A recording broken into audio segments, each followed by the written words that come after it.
time to rate some custom Magic the Gathering cards. Let's see if Wizards would print any of these things, like the Spawning Sliver. It's a green, red, 3 generic 1/1. That is so damn small. Okay, well, anyway, it's a sliver. It's got Offspring for 3 mana. You may pay an additional 3 as you cast this spell. If you do, when this creature enters, create a 1/1 token. 1/1 copy of it. Each sliver spell have Offspring. Its Offspring cost is their casting cost reduced by 2. Now, first off, is this fair? For 5 mana and an additional for Offspring, I think that's way too expensive. This is you got to spend 8 mana just to get doubles here. Doubles of this card. But also for 5 mana, all future slivers only cost 2 more to cast. But then you can't even double some of the good slivers that are like, legendary. It's not like they're not legendary in any sort of way. Benjamin's says, I'm prepared for an onslaught of cringy waifu cards. Well, not today. Do you know what? Does this look waifu to you? No, it's slivery. It's very, very, very sliver-like. Well, anyway, it definitely passes. Not broken. That's all I can say about it. Probably could. I think it could be pushed a little bit. Or maybe I don't understand what Offspring means. Maybe you can pay this too many times. But I think for the slivers, that would be cool. I think it'd be and flavorful. They like making babies, those slivers, especially the Sliver Queen. Let's move on to the Dark Crystal. It is a black artifact. Tap, pay 1 life, and surveil 1. Is this broken? Look, I want to say this is also underwhelming, but maybe I'm underestimating this type of card. We're not even drawing a card off of this. Look at the top card of your library. You can put it into your graveyard. For 1 life, is that valuable to me at all? Afraid? After seeing what I have seen, I would be a fool to feel otherwise. But I can't manipulate the other side, my opponent's deck, only mine. I'm going to say this definitely has to be a pass. 100%. It's definitely doable. I'm just wondering, can we get rid of the pay 1 life part? Or is pay 1 life just too strong? Is surveilling every single turn just way too strong? Is that a busted mechanic? The tap makes it bad? I think it's okay. What do you want to do? Pay X life, surveil X cards on an artifact for a black? That might be nuts. Then you could definitely draw into exactly what you want. We need to make it tap. If it don't tap, then it's broken. Then it's just pay a black, pay life until you find the card that you need and you just put it directly on top. Yeah, the tap is what makes it fair. Tap is what... Oh, Maja's back. Maja's got internet again. I think you'd rather surveil greater than 1 or surveil your opponent for it to be good. Maybe the card is good by itself right now. I don't know. Maybe the card is fine. It just seems like paying a life is a pretty hefty cost just to surveil, multiple turns. It might be okay. Just black, artifact, tap, surveil 1, and then that's it. Maybe deck manipulation. I might be going overboard here. Maybe the paying 1 life is absolutely necessary, or the card should just cost more in general. Odd that it's surveil when crystals are meant to scry. Well, you know what? I'm not a crystal person. I could know if this is a flavor win or a flavor fail. Is the waifu card the free space in bingo today? That is correct. Waifu card is the free space in the bingo. We have quite the bingo card today. Okay, well, I'm just going to say doable because it's not broken. Elixir, the first super chat of the day. We've got the Rorschach test. Remember, you can submit cards in my Discord, and for a fee, give me the name of the post. I'll look it up on my Discord. The Rorschach, I need a Rorschach test. How many of these cards are there? There we go. And then we get to share it with everybody. And I'll rate it.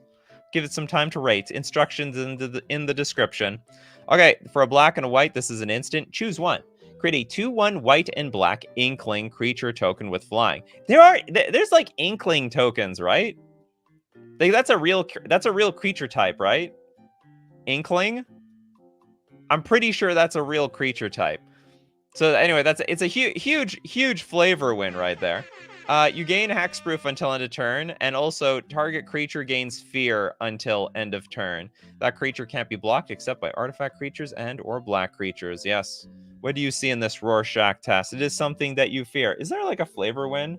Oh, definitely flavor win. That hits a bingo. Square. Definitely flavor win. I like that.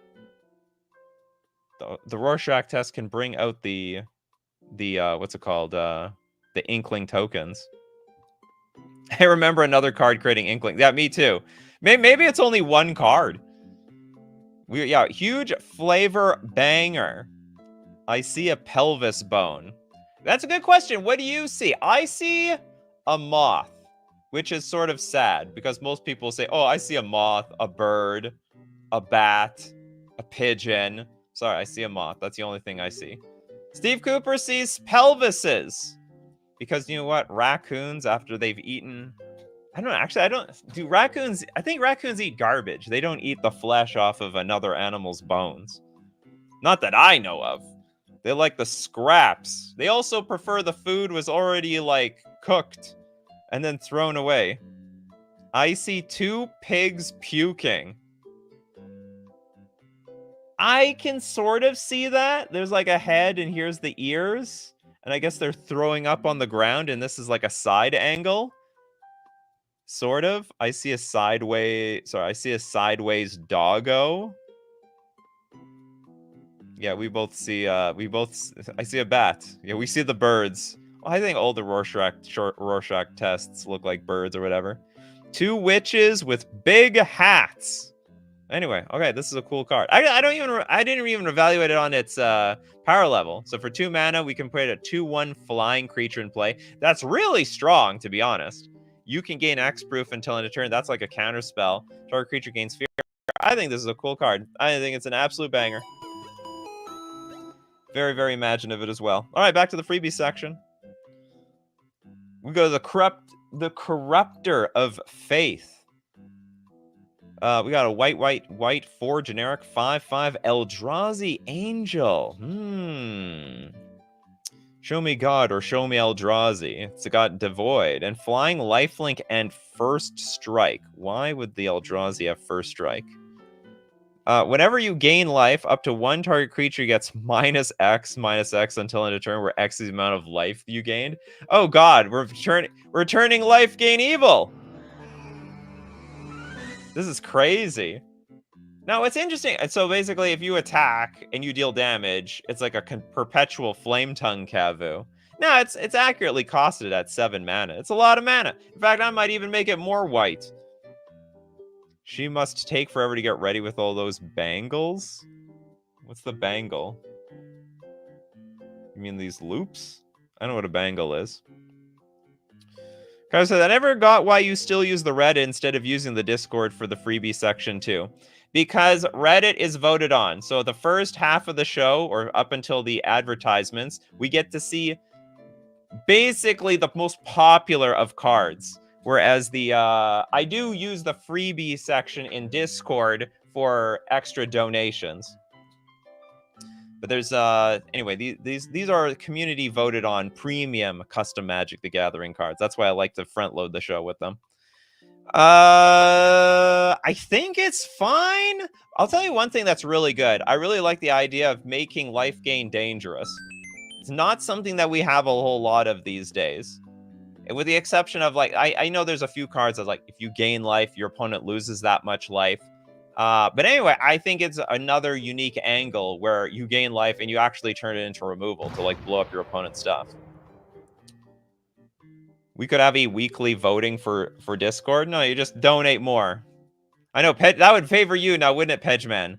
That would favor you big time. Hey, all you have to do is post stuff the community likes, and it's gonna show up here, you know? Just like, there are many of you that have championed a lot of cards on the Reddit thread. Anyway, I think this is a cool card. Excellent stuff. Moving on, we go with Michael Canham, the Hands of Thieves. I'm not salty, you're salty. Where's Discord?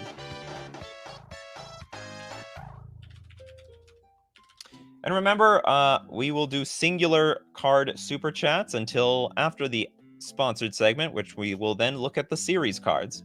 Okay, the Hands of the Thieves. It's a lot of hands. Oh, I get it. They all got chopped off. This is a 5-mana sorcery. The spell can't be countered. All players gain control of all permanents they own. Each player, okay, each player that controlled one or more permanents they didn't own loses life equal to those permanents' converted mana cost. Absolute instant banger card. Instant banger. For anyone that's like stealing your stuff, that's right. I've seen on Twitter they'll shoot your hand in some cases. That's like a penalty in some countries. They'll be like, "You're a thief. Time to shoot a bullet in both your hands." It's a sign that you're a thief. But well, anyway, it's better than getting the whole thing chopped off, all right? Give my shit back. Or else. It looks like it's being done by force, though, in a lot of ways. Anyway, I hope this... It's a very gruesome image of, like, a ton of hands. Why do people keep stealing your stuff? That's the point. You're the hand collector, of all things. Yeah, Super Zybers. Wild West was sending a knife through the hand. Oh, God. Well, that's not bad for the Wild West. I would figure it'd take 10 paces, then draw. Funny thing to do. Harmless offering some big mana stuff, then play the Hands of Thieves. You thief! So it's more like you planted evidence. What is this? What's this in the back of your car, huh? What is this? I swear I don't know where that came from. Not quite the same, but sort of on the same vibe. Just play with Zedru. Does Zedru donate stuff? Anyway, this has definitely big potential. Not to mention, it's like a super fair card.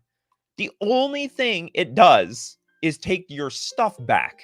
How bad could that be? It's not like you can proactive. Well, okay, we just talked about harmless offering people stuff, but it's in very few ways that you're going to proactively use this card. It has to be in combination with either donating something or it's just basically a counter of people swiping your stuff. So I think this is an absolute beautiful card. Does it hit the bingo card at all? Nope. Would not say so. Planted Evidence sounds like a good idea for a card name. That's right, Planted Evidence. It should have been for one of those inspecting sets. Or I can't. With the clues. Whatever. Okay, moving on. Freebie section. Dark Crystal again? Did we just see Dark Crystal? They're spamming Dark Crystal on Reddit. And it's got... whatever. Okay, we got Campbell's Condensed Soup. It's for 0 mana. Yeah, ask the supermarket if you can get their Campbell's Condensed Tomato Soup for 0 mana. They won't give it to you. All right, I asked. I tried. They won't do it. Yeah, Artifact, Tripping Hazard. That is a new card type. That's an art. No, that's an art. Or that's an artifact subtype. New creature type, new card type. I think that counts. It's not technically a whole new card. It's like a new card subtype, though. Tap, sacrifice can, draw a card. That's it. Oops. I think it's broken. I mean, maybe I'm wrong. Maybe it's worse than Mishra. It's literally Mishra's Bauble. Yeah, it's literally Mishra's Bauble. No, but you immediately get the card. Doesn't have a food subtype flavor fail. You're right. Yeah, maybe it doesn't have a food subtype. It's a cantrip. Oh, that is true. But it says oops over here. That should have been the flavor text. It's a cantrip. Exactly. So it's not necessarily worse than Mishra's Bauble. You can play this and immediately get the card for nothing. It is like a Street Wraith that costs you no mana. I have a feeling this is a bit too strong. Can't be kicked, flavor fail. Oh, everyone with the flavor. It's a flavor fail all around. Can trip, exactly. Okay, I'm gonna say no to this card. I think technically 0 mana to immediately draw a card sounds a little too hazardous. A trip, it's a tripping hazard. That's how hazardous it is. Of course it's a flavor fail. It's Campbell's. What tomato soup you drink out there? Tomato soup. I don't know if I drink tomato soup. I don't think I've made a tomato soup in a long time. I have tomato paste. Tomato sauce. I'm a huge fan of ketchup. Okay, Elixir, what do you got for us? You have the grain of salt.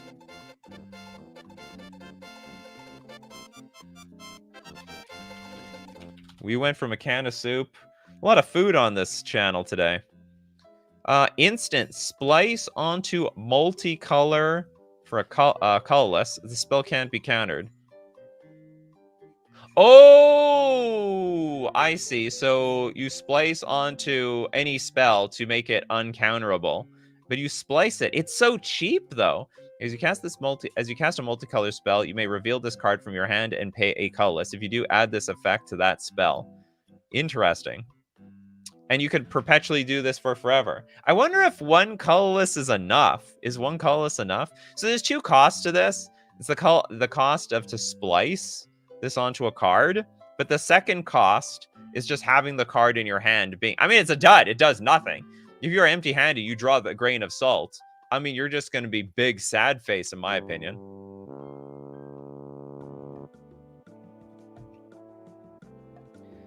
So I think the grain of salt is, it's got to be fair. It's definitely a fair card.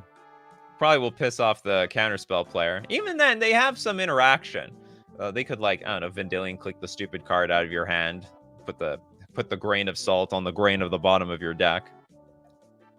Should be fine. You have to cast gold card in the first place to slice. Yeah, but you're going to cast it anyway, right? Like, the cost to this is not that high. It's like paying the tax on your gold card in order to cast this thing. Every card costs one more and is uncountable. That's right. That's right, Michael. Way too strong for 1 mana. Just show and can't be countered. Yeah, okay, we found the counterspell player here, everyone. By the way, I'm also a counterspell player. You can still exile. You can still exile. You can still Venser. You can still bounce. Spell has to be multicolor too. That's right. So it can't be monocolor. So it's like, it's a bit of a narrow card. All right. It's for the sliver decks, perhaps. No. Literally no. God, no. How much no do you want? No! God, please, no! It costs a card. Well, it doesn't cost a card. No, it costs a card in your hand. Remember, when you splice cards onto it, you copy this spell's ability onto the card. But you get to keep the card in your hand. Grain of Salt is still in your hand.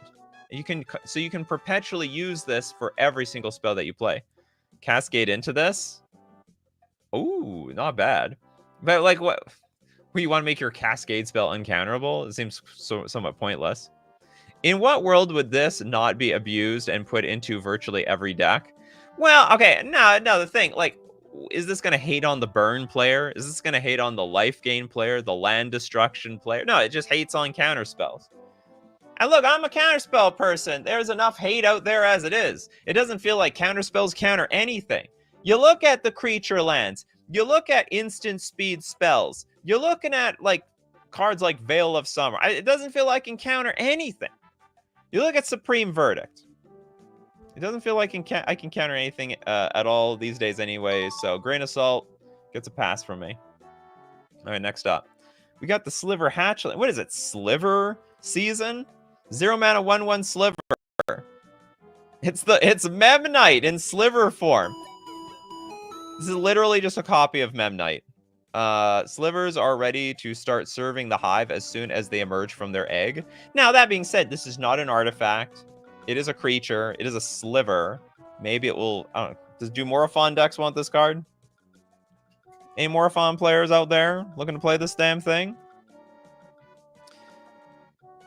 I want to say, like, Sliver decks might not play that. No, they would probably play this. If you go, like, 2 Sliver Hatchlings turn 1, then also play, like, not Wing Sliver. Is it Wing Sliver? Whatever, the 1/1 flyer for 1 mana. And then you go turn 2 Muscle Sliver. That would be a beating.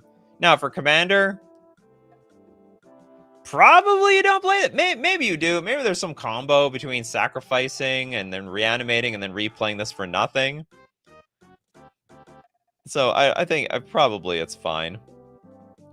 I mean, it's definitely fine. I'm just trying to figure a reason for why it would be broken. It doesn't have artifact synergy like Memnite would, which would turn on like a lot of artifact cards for metalcraft or cranial plating and so on. Yannick is just like, why is this not already a real card? Isn't there a fetch slivers based on CMC card? Oh, God, I hope no. And not that I know of at the moment. If people play Ornithopter, then I don't know why people wouldn't play this. Well, it's not an artifact. See, people who play Ornithopter and Memnite, it synergizes with artifact strategies. With when you have X number of artifacts on the battlefield, you get some benefit. This is flesh, all right? It's skin. It's got meat on those bones, all right? It doesn't have artifact synergy. You ask Cranial Plating how much it likes this. You ask Nettlecyst if Sliver Hatchling can be part of the group. They're gonna say no. They're gonna send Sliver Hatchling back. Like the bullies, the artifacts are. The Sliver Hatchling gonna have to go back to its kindred, the Sliver kindred, where it belongs. Anyway. Okay, anyway, I think I want to say in 10 years we'll have this card printed. Like this will be a real thing in 10 years. Go back to your egg. Do they come from eggs? I didn't really get a good look at the Sliver Queen. I think they get born. I want to say the slivers. Oh no, there is an egg here. Does the Sliver Queen lay eggs? What's the anatomy of slivers? I'm sure it's in the lore somewhere. Can I have a sliver as a pet though? Be careful, don't be around other slivers. It could get big for no damn reason at all. Slivers are insects, so are they? Not really, right? They would be called an insect. That would be part of their creature type, but instead they're not insects. I don't know what they are. Frankly, I always thought slivers were downright close to aliens. Like that was the most alien-looking species, which actually made it really cool because like it's like the aliens absorbed and adapted to the other alien abilities that surrounded them. And they had a very alien-looking type of form. Very, like, sort of like the Eldrazi, sort of. They're like baby Eldrazi's, really. Maybe if they go back into the Eldrazi history, they're like, in the beginning, there were the slivers, and it was good. And then the one sliver that got really big, above and beyond all the other slivers, were the Eldrazi. Anyway, cool. Love this. They're pretty much xenomorphs when you think about it. Yeah, let the damn draws know about that one. Speaking of the damn draws, the Frenzied Piranha Pond. Let's take a look at that one.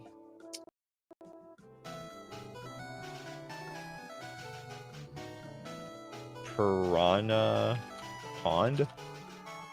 Ooh, I like the look of this one. It got fish. It's an underground sea that you can't fetch out. It's basically, okay, tap to add blue or black. What's the disadvantage to this card? Pay 2, put a frenzied counter on Frenzied Piranha Pond. Okay. Pay 3, tap. The next time a creature you control would deal damage this turn, it deals that much damage plus X, where X is the number of frenzied counters on Frenzied Piranha Pond. Next time a creature you control would deal damage this turn, it deals that much damage plus X. It feels like it's so much work for these 2 extra abilities. Like, way too much work. Oh yeah, these are koi. This is a koi pond. Piranhas, they are evil. They got sharp teeth. They're ready to bite your hand off. This is the wrong art. AI doesn't know the difference between a piranha and a koi thing. Too strong. I don't know, actually. Okay, so it's like almost like a free roll on a dual land. Because it doesn't come into play tap. But you can't search it out. It's not an island. It's not a swamp. And the ability, honestly, I think it's terrible. I think it's just downright awful. This is so much work. And on top of that, you still have to target the creature before it would deal damage. So that gives your opponents a lot of opportunity to interact with this. You also have to pay 3 mana to activate this last ability to deal that much damage off of that creature. I think it is. Anyway, I think the ability is so weak that I definitely will give it a pass. 100%. But toxic but toxic damage? Is it where X it deals that much damage plus X, where X is the number. No, it's just regular damage. It's like a buff. It's a buff that you can store counters on. I mean, maybe this card is quite playable because you could like pass the turn and end of turn, if nothing happens, just tap out all your mana to put more frenzied counters on this thing. It's free dual mana. But you can't fetch it out. All right, so and probably this is where we're going. Like, we already have now dual lands that are basically dual lands that come into play untapped. You know what I mean? Like the latest ones where it's like tap for a blue, but if you have a basic island in play, then you can also tap for a black. So it's very, very, very close. If you get infinite mana, you just kill the guy. If you have infinite mana, you just win anyway. And by the way, it only deals that much more X damage, and it's a triggered ability. Next time a creature you control would deal damage this turn. So it's a triggered ability. You can counter it. You can kill the creature. Your opponent still has to soak a lot of mana into this. I actually think that this card is... I think the card is fine. Can they legally print this? Wizards can do whatever it wants. Whatever they want at all.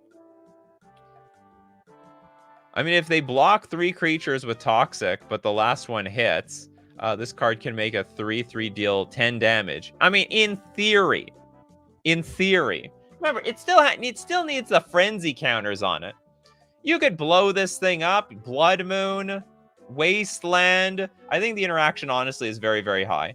It's like storage lands for extra damage. And frankly, I don't have a whole lot of faith in storage lands. Literally, the fact that it comes untapped is enough. I would simply ignore the rest of its effects. I honestly don't think it's that good. Not to mention, it doesn't count as it still doesn't count as an island or a swamp for other types of cards that enable it. All right, maybe that's a good thing. Maybe the fact that you can't search it out actually is a bonus. Okay, back to the freebie section. It's Bemoaning Backtrack. It is a black-blue instant. Target player flips their library upside down until the end of their turn. Is that it? Target player flips their library. Keep the card at the top of the library revealed. You mean the bottom of the library? Or like the bottom becomes the top, right?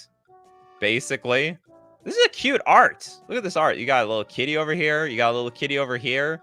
It's ghost cats, which is a bit grim, to be honest. Is there like something for cute? Is this anime enough? It's not. Is that waifu enough? I think it's waifu enough. It's close enough. It's not pure waifu, but I think this is anime looking. It's tough. It's close. Don't know what else it hits over here.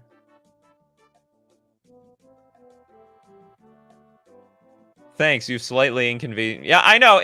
The card basically does nothing. You have inconvenienced me for a singular turn. Congratulations.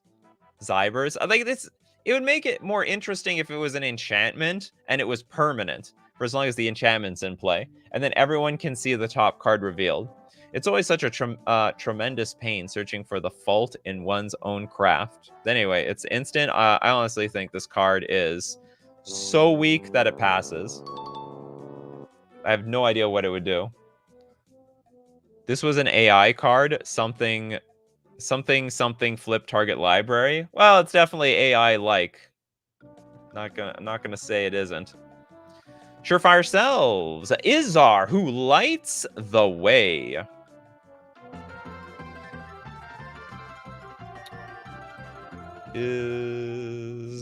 Izar. Only card for today, and I'm at work, but we do a bit of future sight mechanic. You like the future sight, huh? Imagine if we could go back into the past with all the knowledge that we have today. That's what Izar would do. Okay, it's a green, black, white, 1 generic, 2/4 human wizard. Permanent cards in exile can be the target of spells or abilities as though they were in their owner's graveyards. So permanent cards in exile can be the target. So basically, you can reanimate exiled cards. That's what you want to say. Whenever one or more permanents enter the battlefield from a graveyard or exile under your control, you can pay X. If you do, Fate Seal X. X can't be greater than the total mana value of those permanents. I say this is an easy pass. It basically says your graveyard and exile, they're the same damn thing. At least. Okay, forgetting because like bingo alert, 5+ words in a name. You're right. Is Isra who lights the way. 5 words in a name. We're on our way. Slowly. Slowly but surely. Under his light, you are never lost. Well, you're supposed to be dead. You went from dead to completely exiled off the face of the earth, and then somehow you came from the blind eternities back into existence. So anyway, I definitely think that this can pass. I'm very curious. I don't think the Fate Seal is broken either. Because you're basically, it's almost like surveilling until you find exactly what you want, right? Like the X isn't going to be that dangerous versus your opponents because you're just going to put like, can you, would you Fate Seal, if you do Fate Seal X? I can't remember if you can Fate Seal other people when it says Fate Seal X. The last card was a bingo. No one knows what this card does. No, I think we knew what it does. It was just pathetic. That's all. It was... Just flip the deck upside down, but for one turn. It's like your regular deck, except you play with the top card face up, basically. Fate Seal must target opponents. Oh! Then this second ability is, like, even worse. Because you can't even, like, effectively scry something to the top. That's weird, because when you Fate Seal with Jace the Mind Sculptor, you get to Fate Seal yourself. It's basically trying to dig for exactly what you want. Anyway, Isra, 100%. Total pass. You probably also, you know what? Just to push it a little bit further, it should also say just like cards in exile can be the target of spells or abilities as though they were in their owner's graveyards. Then you could use like Snapcaster Mage. I'm pretty sure we could buff this card up. I don't think this card's buffed up enough for the 4 mana here. Anyway, you heard the music. It's time to thank our sponsors, FusionGamingOnline.com. You love custom Magic the Gathering cards. You love real Magic the Gathering cards. That's why we play this game. So buy your cards at FusionGamingOnline.com. Do we have a deal of the week here anymore? When was the last time? What's the weekly deal this week? Coming soon. All right, they're working on it. Otherwise, I'll tell you what's out right now. Magic the Gathering Foundations. Get all your new cards and reprinted cards that they're made for Standard, but also are compatible for Pioneer Modern and Commander at FusionGamingOnline.com. Don't forget to use coupon code Nikachu at checkout to get 5% off all your purchases at checkout.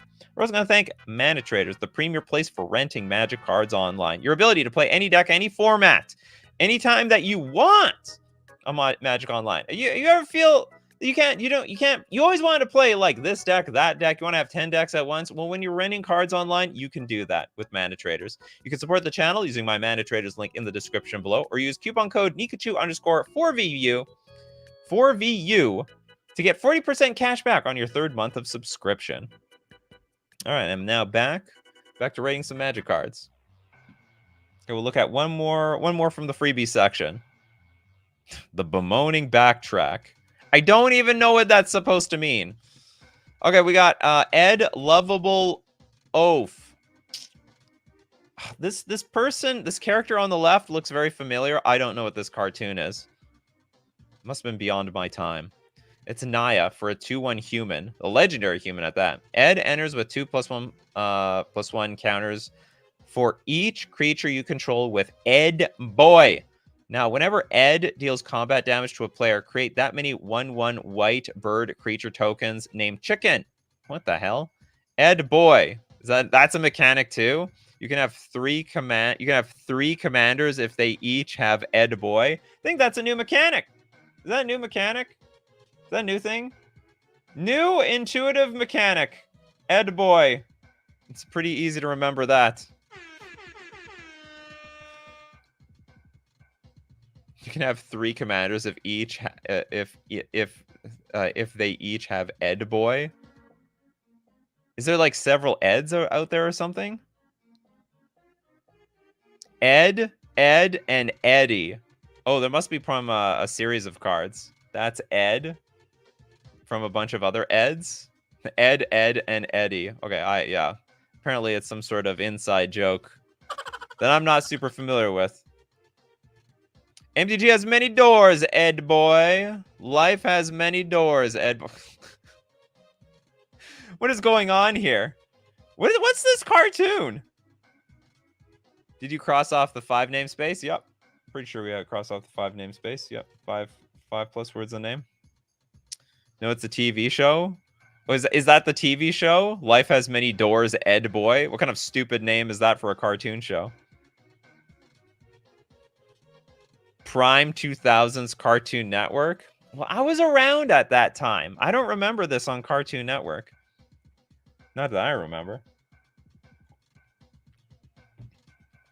Oh, the cartoon is called Ed, and Eddie. Thanks so much, Jenny. Or Jenny.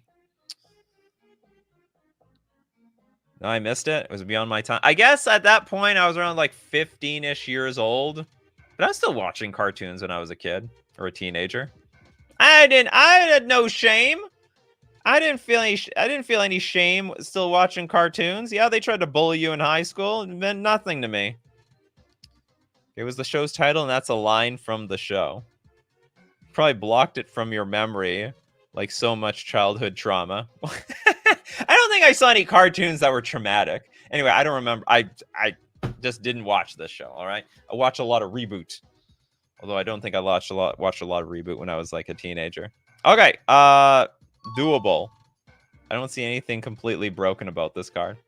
Okay, time to look at some series. Let's start off with the big ones. We got Fire. Starting off with a huge Fire. Hey, Nikachu. It's been a while. Hope all is well. My card's a cycle of 2-color legends. A cycle of 2-color legends that I made last month. I've been saving them for this day. As always, thanks for rating my custom cards and having them on the show. And thank you, Fire, so much for contributing to the show. Oh, I guess we're gonna look at all. Okay, we'll look at all 5 of these. We got Angelic Healer. This is a blue, white, 1 generic, 3/3 demigod cleric. Shouldn't this be an angel? I felt like this was gonna be an angel. This is an angelic healer, and no angel here. It's a flavor fail. Although I don't know what a demigod is. If you would gain life, you gain that much life plus 1 instead. Whenever you gain life, scry X, where X is the amount of life gained, then draw a card. Holy moly! This ability triggers only once each turn. So... now that last ability is insane! That would definitely make life gain broken. I mean, basically, every life gain spell is a cantrip that is like almost like Brainstorm or Instant Speed Ponder. Memfaxo letting us all know. Reboot. Hexadecimal caused me to start puberty early. For anyone who knows Reboot, they would understand. Are you not a fan of the squiggly border? It's like a promo card, Toads. It's like a promo cards. Or promo card. Food tokens become broken. Maybe. I don't know if food tokens are necessarily broken, but it'd be great synergy with this card, that's for sure. I don't know if we can draw a card. Maybe it's fine. So I really like this whole, if you would gain life, you gain that much life plus 1 instead. I think that is a great ability that a lot of life game players would love. But the whole, whenever you gain life, you scry X based on your life gain. And not to mention, like, you could draw so many cards off of this. If you have any sort of, like, remotely life gain synergy deck, you'd be like, play creature, gain life, draw a card. You draw that card, you play that, get trigger life gain, draw a card. Healing Salve, draw more cards. So I actually think this last ability is a bit broken. It would definitely be fair if you don't draw cards. If you scry X, that's probably fine as it is, because that's definitely going to dig for other cards that you need in your deck. Just got life gain in Modern. Maybe. Otherwise, this card has to be like way more expensive for this effect. It's crazy. Oh yeah, it only triggers once each turn. Maybe it's more fair than I think it is. Although you can still gain life on everyone else's turn. How infuriating is it for your opponents to draw 4 cards a turn? because it's going to trigger once on your turn. It's probably going to trigger, like if you have a Soul Warden out, right? Like if any creature enters the battlefield, you're going to gain life. You're going to gain life. You're going to draw a card. And you also get to scry at the same time.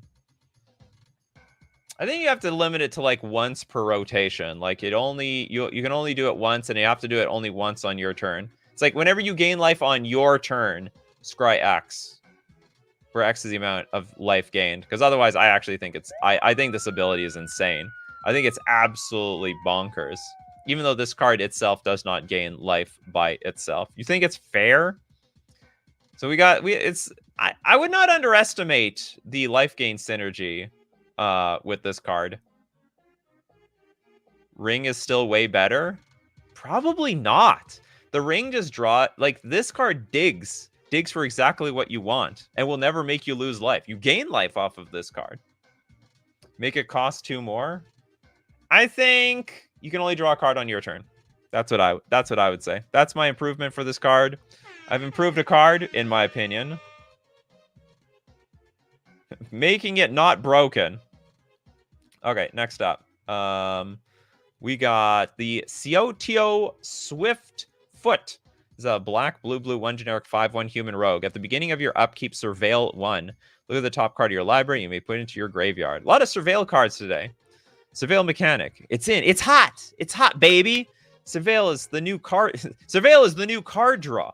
Whenever 1 or more cards are put into your graveyard from your library, put a +1/+1 counter on Ciotio Swiftfoot. It can't be blocked this turn. I think this is a fantastic card. At the beginning of your upkeep. So, hold on. Isn't it just technically always unblockable? At the beginning of your upkeep, surveil 1. It might as well just say it's unblockable. Oh, no, but it says you have to put the card in your graveyard. Whenever 1 more cards are put into your graveyard from your library, put a +1/+1. So the idea is we are incentivized to sort of dump our cards no matter what. So this card gets a little bit bigger.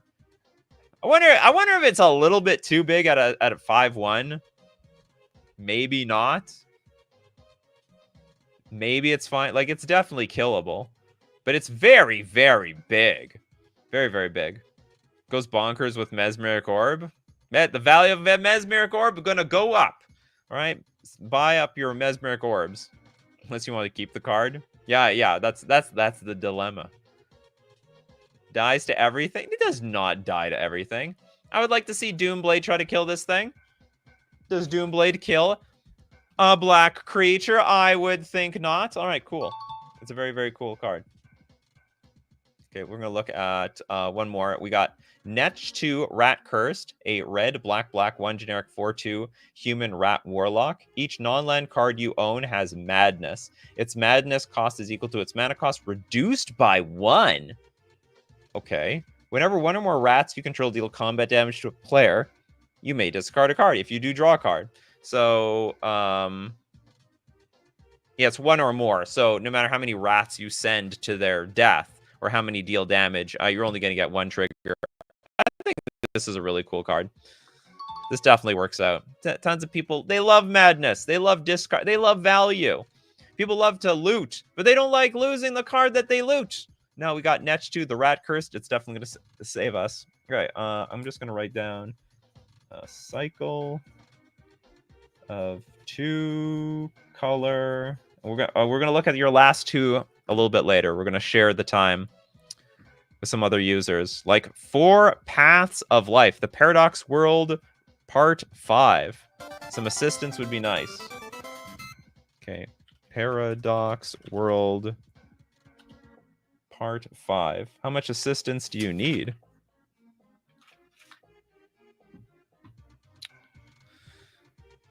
Okay, let's take a look at this. Paradox Summits. Oh, I love lands, even legendary lands. Tap the active player adds red. Why? So these are like big time rules conundrums. Bingo alert, 5 words in the card type. Was that for the last card? Oh, I can't. Okay, we'll go back. I'll keep in mind that card, but we have to go back. When we go back to that cycle, we'll take a look. Tap, add colorless. That mana must be spent before you can activate this ability again this turn. I don't get it. While tapped, if another differently named spell or card ability would add 1 or more red, it adds 1 less red instead and untapped Paradox Summits. I don't know what this card does. Why are we making this card so confusing for no reason? Okay, while tapped, if another differently named spell or card's ability would add 1 or more red, can't we just say when another... 'cause this is not a differently named spell. And also, it's legendary. There can only be one in play. It should just say, like, whenever another card or ability or spell or ability would add 1 or more red, it adds 1 less red. Oh, I see, because this thing adds mana. Then it's like, whenever another card other than Paradox Summits or ability would add 1 or more red, it adds 1 less red instead and untaps Paradox Summits. And this only applies to you or everyone. While tapped, if another differently named spell or card's ability would add 1 or more red, it adds 1 less red instead and untaps Paradox Summits. Why are the mountains on fire? Is that fire? Wait, are they really mountains? You circle back. Any player may use the first ability. I don't think so. I think you own the card. Now you tap it for mana, but then you can give other people the red mana effectively.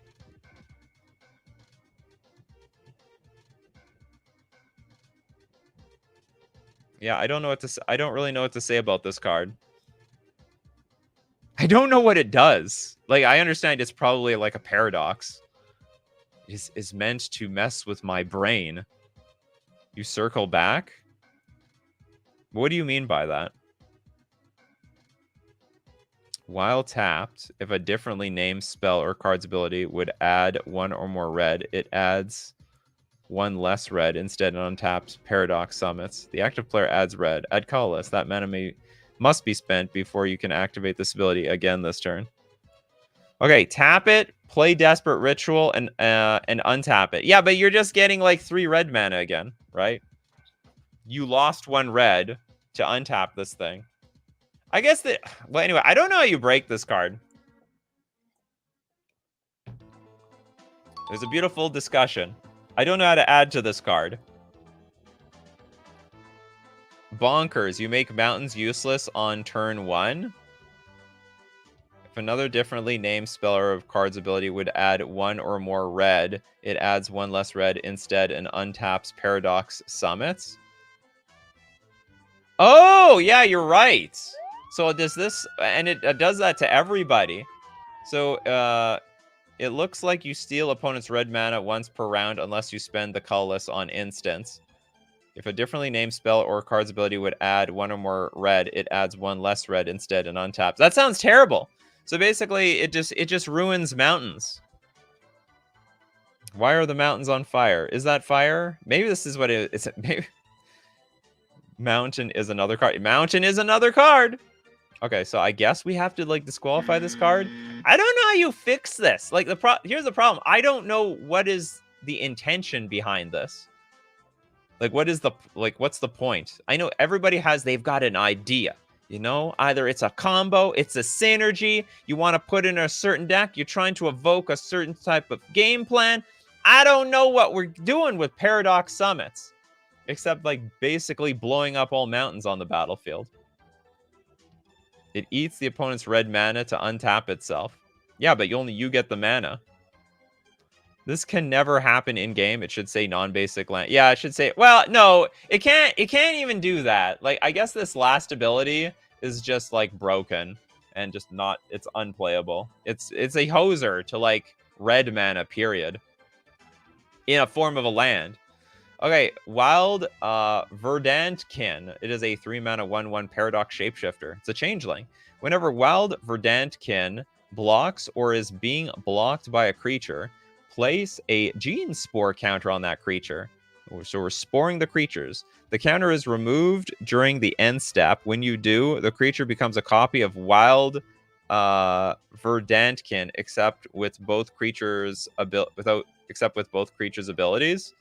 So if Wild Verdantkin dies, put a Gene Spore counter on each creature permanent.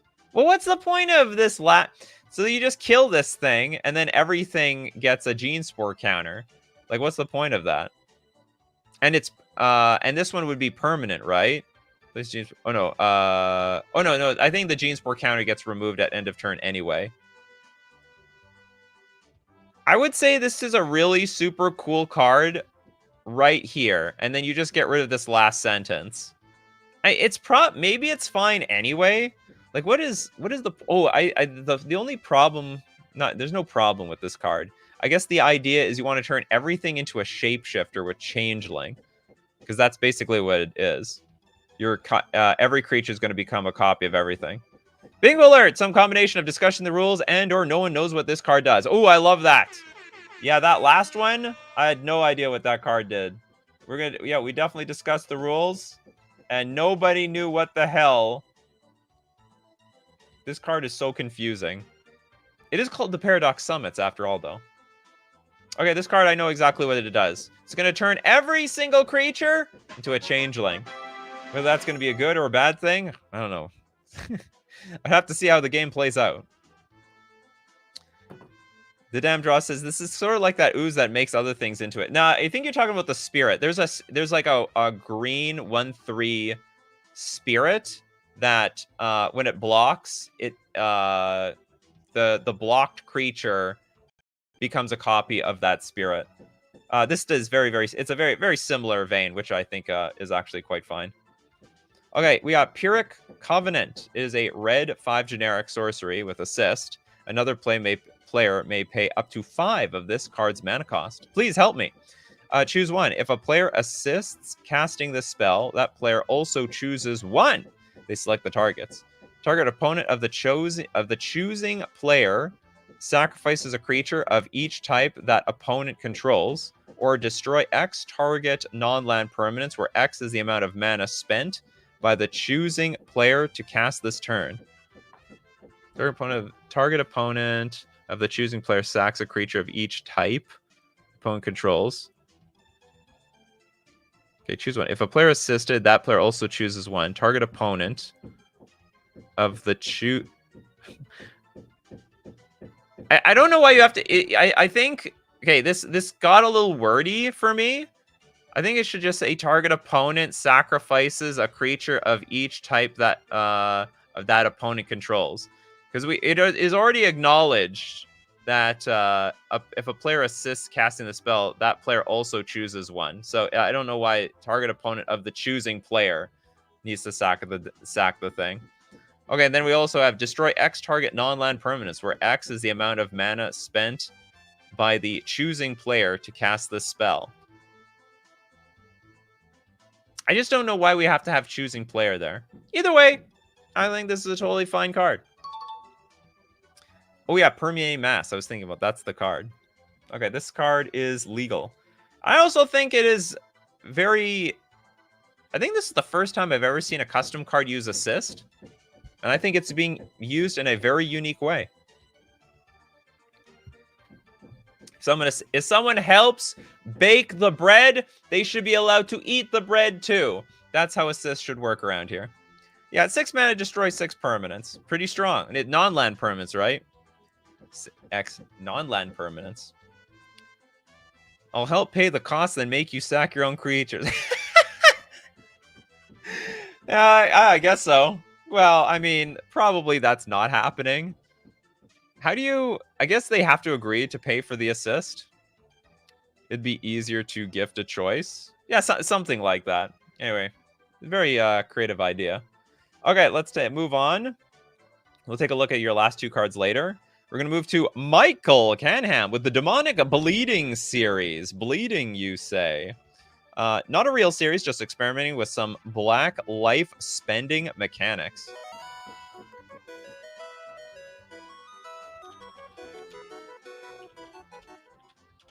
Demonic Bleeding. Oh, there's only 4 cards here. Or is there more? Is there another one beneath this? I feel like you're entitled to one more card around here. Oh, but you already spent a card earlier. Profane Ritual Circle. This is a black 2 generic enchantment. Double black, tap, sack a creature. Until end of turn, you may cast spells by paying life equal to their mana cost rather than paying their mana cost. Holy moly! Now, it does cost something. Like, it's 6 mana total. You do have to sack a creature, and you also have to pay a lot of life. So, actually, maybe this card is way more fair than I think it is at the moment. How do we feel about this card? Then the second ability is double black, sack a creature. Until end of turn, creatures you control get, whenever this creature deals damage, you gain twice that much life. Oh my god, you get to pay for the stuff. So you can use that life to pay for the future things. Sack a creature until end of turn. You may cast spells by paying life equal to their mana cost rather than paying their mana costs. It's got to be broken, right? Especially in a 40 life game, it's got to be busted. But you don't draw cards. And the second one probably is super fair because you can only tap this thing once. Second ability works on all damage. Yeah. Infinite combo. Well, how is it infinite, Group Hug? Just out of curiosity. Oh, Toads was a former baker. Thank you for letting me know. Made some Overlord cards. Aura the Tamer was fun to make, but it ducks. I have no money to spare right now. Well, if someone donates, or if there's still time left in the show, we can look at some freebies. Sorry, I'm sorry. This show is way too popular to be giving too many freebies away. It's a very pay-to-win show. It goes 3 hours sometimes. I'm trying to keep it down, all right? I'm trying to keep it down to like an hour or two. Every show we hit the 2-hour mark on this damn thing. Only infinite when you have an infinite way to untap. Yeah, which I don't think we have. Interesting. Zybers to me somehow could be banned quickly still. Yeah, maybe. I mean, I don't know. It definitely cannot go broken. So basically, for 6 mana and sacking a creature, we can dump our hand by paying life equal to the card's cost. I think that is going to be fine. I think it's going to be fine. You basically spew your hand, basically paying 1 life. Oh no, maybe it's not. Okay, should we look at this as a 6 mana? What's it called? Channel. It's channel. It's 6 mana channel.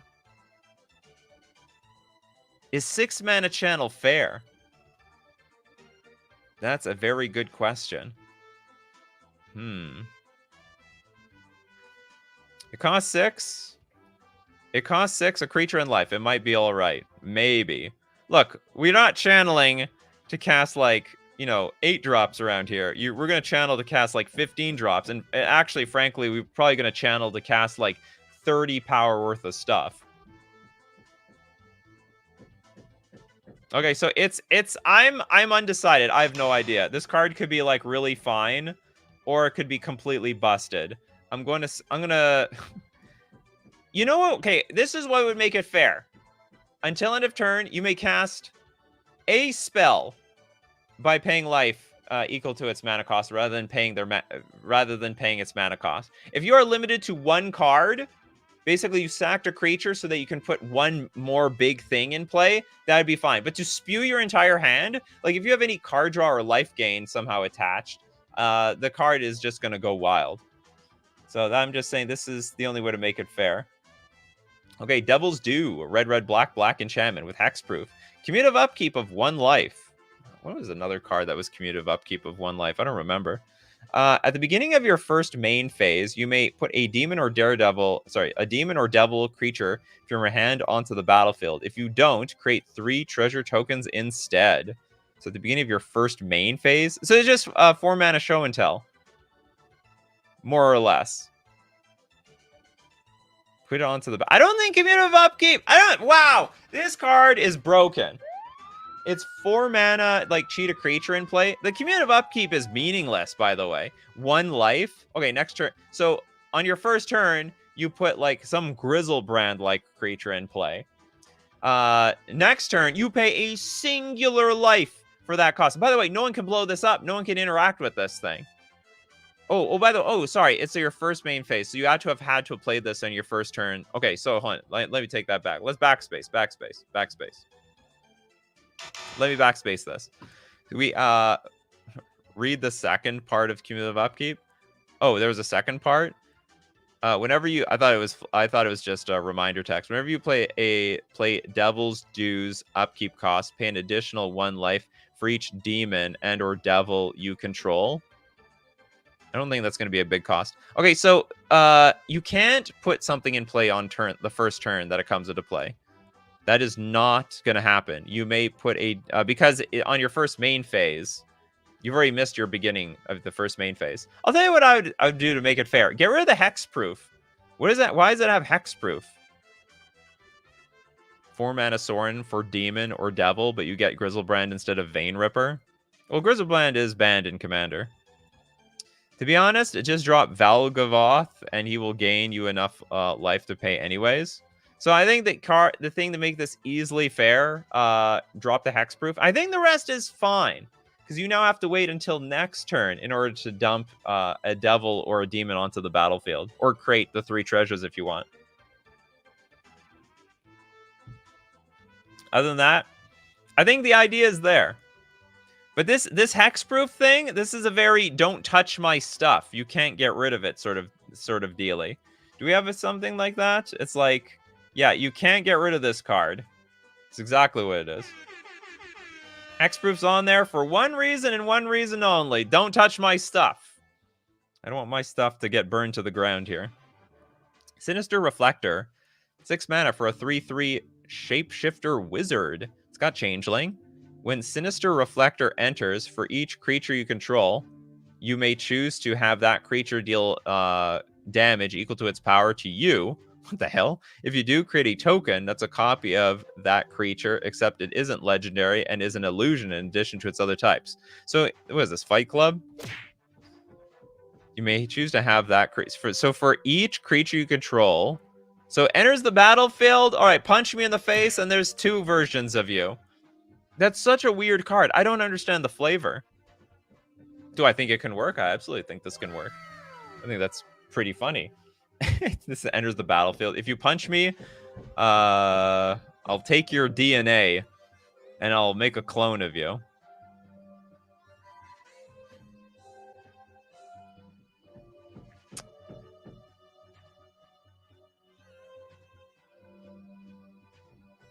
I thought it was so the controller couldn't zap it to get out of paying the life.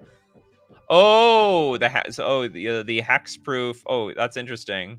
The hexproof is on here to prevent the person from losing it. Interesting idea. Interesting. Okay. For Ginka says you get punched, you see double. That's actually pretty funny. Yeah, I get punched in the head, and then all of a sudden I can see like 2 of my own creatures. That means I could deal double the damage, right? It would have to be Shroud, though. Oh, yeah, that's true, actually. Yeah. Shroud protects you. With Hexproof, you can still target your own stuff. It's Shroud that has protection from everything. Okay, view it. I don't know. I would still drop it. I don't have any other comment on this card. I think this is a really cool card. This is a very unique mechanic. Curious what the lore is all about, though. The devil you know, you mean from the Bible, is the black 4 generic 5/5 demon with ward. Sacrifice a permanent of each type among permanents you control. Flying and haste. Sacrifice a creature, tap, search your library for a permanent card, and put it onto the battlefield. Then shuffle. You lose life equal to that card's mana value, or mana cost. At the beginning of your end step, sacrifice the devil you know if you didn't lose life this turn. Oh, that's interesting. This card is just definitely a banger. What is this, Vampiric Tutor, like every single turn? Put it on. Oh, no, you put it directly onto the battlefield. What the hell? Oh my goodness. This is crazy. Choose your library for a permanent card, put it onto the battlefield, then shuffle. We're tutoring things directly onto the battlefield. And it has haste! It's got haste. Bingo. Ward cost. Sacrifice a permanent of each type sacrifice a permanent of each type. That is also crazy. Oh god, this is just No, God, please, no. Okay, we got the bingo for the ward. Where's the ward bingo? Chaos, Dono. Another the ward one. Oh, custom ward cost. There it is. It's basically 7 mana. You can sack itself, effectively. 7 mana, sack itself to put any random thing onto the battlefield and maybe even combo off. Lose life equal to that card's mana value. I have no idea how you fix this. I think searching your library for a permanent card and putting on top of your library is fine. Maybe even into your hand is fine. Putting it onto the battlefield? I don't like. Or you got to dump the haste. Like, why are we allowed to spend 7 mana, immediately put this thing in play, and it's basically set. You have to look at it this way. It's 7 mana, put 2 permanents in play. Yeah, we're sacking a creature. You're not sacrificing anything good. You're sacrificing some garbage that has Undying or Persist, or it's a token or something. So we're definitely not losing, like, a bad creature at this point of the game. It's always something expendable. It's legendary, so you can just Goryo and take Omniscience. Yeah, you can also do that. So that is definitely broken. I think what would make this fair, you drop the haste, or you put the permanent card on top of your library. That also, I think, would be fine. And the rest of it, I think, is fine. Even the gigantic ward cost, I think, is okay. But spending 7 mana to effectively get 2 giant permanents in play. Or you could also say, sack a creature, search your library for a permanent card with lesser mana value than the creature that you sacrificed, and put that in play. This one goes up. You can go find anything. And for that, I think it is broken. The rest of it is interesting, though. There's a lot of interesting stuff going on in this card. Okay, next up, let's take a look at the damn draws with the Fight to Monkeys.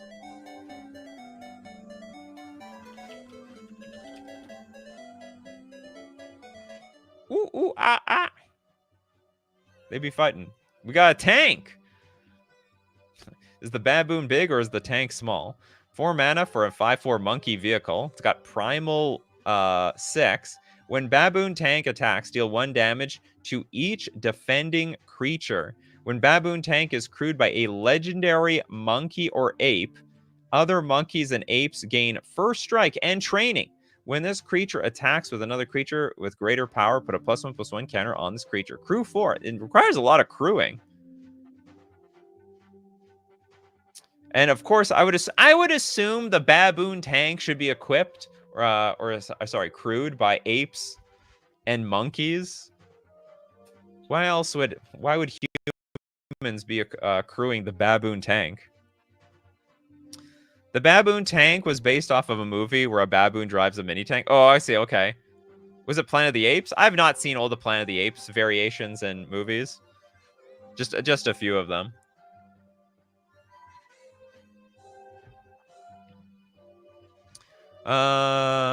When it attacks, deal 1 damage to each defending creature. That is strong, but it's fair for the outstanding crew 4 that requires to attack with this. It's almost like a constant goblin chain whirler. It almost seems fitting for a tank. Like, aren't tanks supposed to be shooting things down? All right, that is fine by me.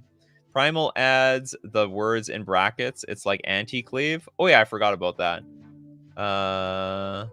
So it gets first strike and training. They get extra stuff. It's like kicker. It's like kicker in a way. Okay, we got the Howling Rabble Rouser. They 4 mana 2/3 Monkey Instigator. It's got Battle Cry. Whenever this creature attacks, each other attacking creature gets +1/+0 until end of turn. Now, also for a black 1 generic, other monkeys and apes you control gain Savage 1 until end of turn. Savage creatures get +1/+1 during combat phases and must attack and block if able. Other monkeys and apes you control. Why do we have the must block if able? Oh, yeah, what's the point of the must block if able? I have no idea when you would activate this and screw yourself over like that. Because let's say I want to block, for example. I'm just saying this is like some redundant text on the card. If I want to block and buff up my creatures at the same time, step 1, I'm going to block, right? And then other monkeys and apes that I didn't want to block, they haven't blocked. And then I activate this a few times. I spend 3, activate. Yeah, exactly. We just activate after the block. So it seems completely redundant to have must block if able. Also, same thing with attack, right? Because you just attack with what you need to attack with, and then after the fact, activate. You activate after you've attacked with your creatures and after you've blocked with your creatures. Is that an actual ability? Sounds pointless if they haven't put it on anything else. Well, this is a series of cards. I'm pretty sure that we've seen Savage in the past.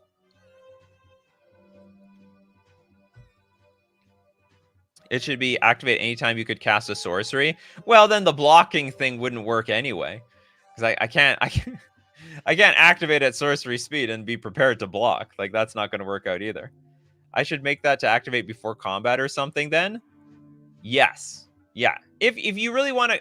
Well, here's a question. Why do you want to give yourself this type of downside? Other monkeys and apes you control gain Savage 1. I mean, you can. Yeah, you would just have to reword and say you activate at before combat. Or at, like, activate... like at the beginning of combat step or earlier, or can only be activated at the beginning of combat step. But that would put you at a massive disadvantage, because if your opponent is ready to attack you, it's like, do I know that they're going to attack me or not? You don't want to activate before then. It's only after they attack that you would want to activate. Not entirely sure why we need to have such a massive downside on what I think is a pretty expensive ability. I think it's expensive. Bingo alert, a new creature type, Instigator. Ooh, the Instigator. Where's the new creature type? Oh, and that makes a bingo! Our first bingo today. You never know when we're going to get a bingo. All right, 1 down. Millions to go. Okay, so that is my... I don't know how we get, like, a more... Or you could, instead of the blocking thing, like this mechanic's a little clunky on the blocking part. Maybe you can make this a more interesting attacking mechanic. For making sorry. Just figure a way to make your creatures more aggressive, but they are forced to attack. Like I think Savage makes sense as a mechanic where you activate at sorcery speed, and if you buff up your creatures, they all must attack this turn if able. That actually makes a whole lot of sense. But on the blocking side, it doesn't make a whole... It's just too hard to make work, even though it makes flavor sense. It just, like, practically speaking, doesn't make sense. Mono Y mono. Or is it mono E mono? Green, 1 generic for a sorcery. Target creature you control fights target creature you don't control. For the fighting creature you control is a monkey or ape, it gains first strike and +1/+1 until end of turn. Honestly, this looks like a draft card. I don't know what else to say outside of that. It is an expensive draft card. The fighting creature you control is a monkey or ape, it gains first strike. Probably could be just 2 mana, to be honest. Fight spells are traditionally pretty bad. I think this could be... Or if it's 3 mana, make it instant speed. Make it like removal. The text box is totally fine. I think probably even maybe 2 mana instant speed is probably fine. This is way too... So fight mechanics are traditionally garbage, because in response to the fight mechanic, they can just kill your creature. They could buff up their creature. There's a lot of ways to undermine the fight mechanic. So 3 mana sorcery speed is very, very underwhelming, in my opinion. Anyway, thank you very much for sending your monkey series. You aren't monkeying around today. Okay, next up, let's take a card from... Let's take one from Magostera. Hey, this one is adapted from a boss fight. Ooh, that's a great idea. A hard fight with nasty gimmick, which I made the ability. The card is Mastima, Angel of Hostility.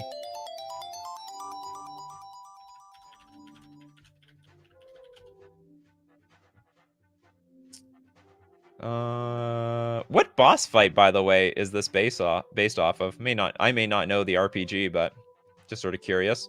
Okay, this is Mastima, Angel of Hostility, a 5-mana 3/4 Angel Herald, flying and hexproof. It's got crime and punishment. All right, it's Law and Order Day. Mastima vibes. Mastima gonna have to meet McCoy in the courtroom. Whenever an opponent commits a crime, you get white-black until end of turn. Whenever an opponent commits a crime, you get black and white. So whenever they target something, you just get a bunch of mana until end of the next turn. You don't lose this mana as steps, phases, and turns end. And then for 8 mana, destroy all other creatures. Oh God. So basically, don't target stuff. You target stuff, everything can get blown up. Oh Lord in heaven, hear my prayer and answer. I'm wondering if it should say destroy all creatures to make it fair. I don't know. Maybe this is okay. But it doesn't take too... Like, when I even think in Commander, people don't target stuff very often. Because there's not a lot of good destroy target this, destroy target that. Or not, like, a lot of versatile stuff.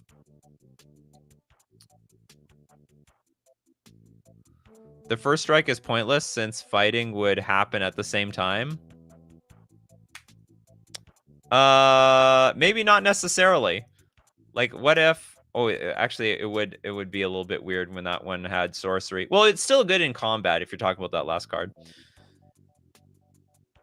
So I think this is a very interesting idea to punish people for committing crimes, you know? You're gonna go to jail, but I don't know why we get the mana. Is this illegal? The mana is part of the illegal goods that have been confiscated from the criminals, I suppose. I'll tell you this much. I'd be very curious to know how this card plays out in a real game. That you get this free mana, and you can float it, and then you can blow up the board continuously. And certainly, there's probably some way to destroy this thing. It has hexproof, but it's not indestructible. So a board wipe blows this thing up itself. Tracking this mana would be a massive pain. No, it's not hard. There's a lot of cards that make you float mana throughout the entire game. Megastera says, in the boss fight, when you target his weaknesses, he gets more actions during his turn to beat you up. Ah. So he gets stronger, you're saying. I wanted to say this sort of looks like Sephiroth, but it's not. There's 2 wings. Sephiroth was a 1-wing angel. Okay, cool card. Very, very cool.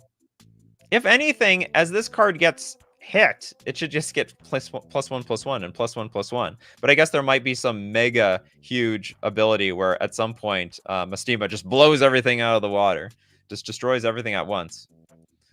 Okay, we got Steve Cooper with Slagter version 2. And then /Color Void. Then donate to anyone in chat. Let's take a look. We got Slagter V2. And this is Color Void. Okay, I am very interested in seeing what Color Void is all about. And a donation.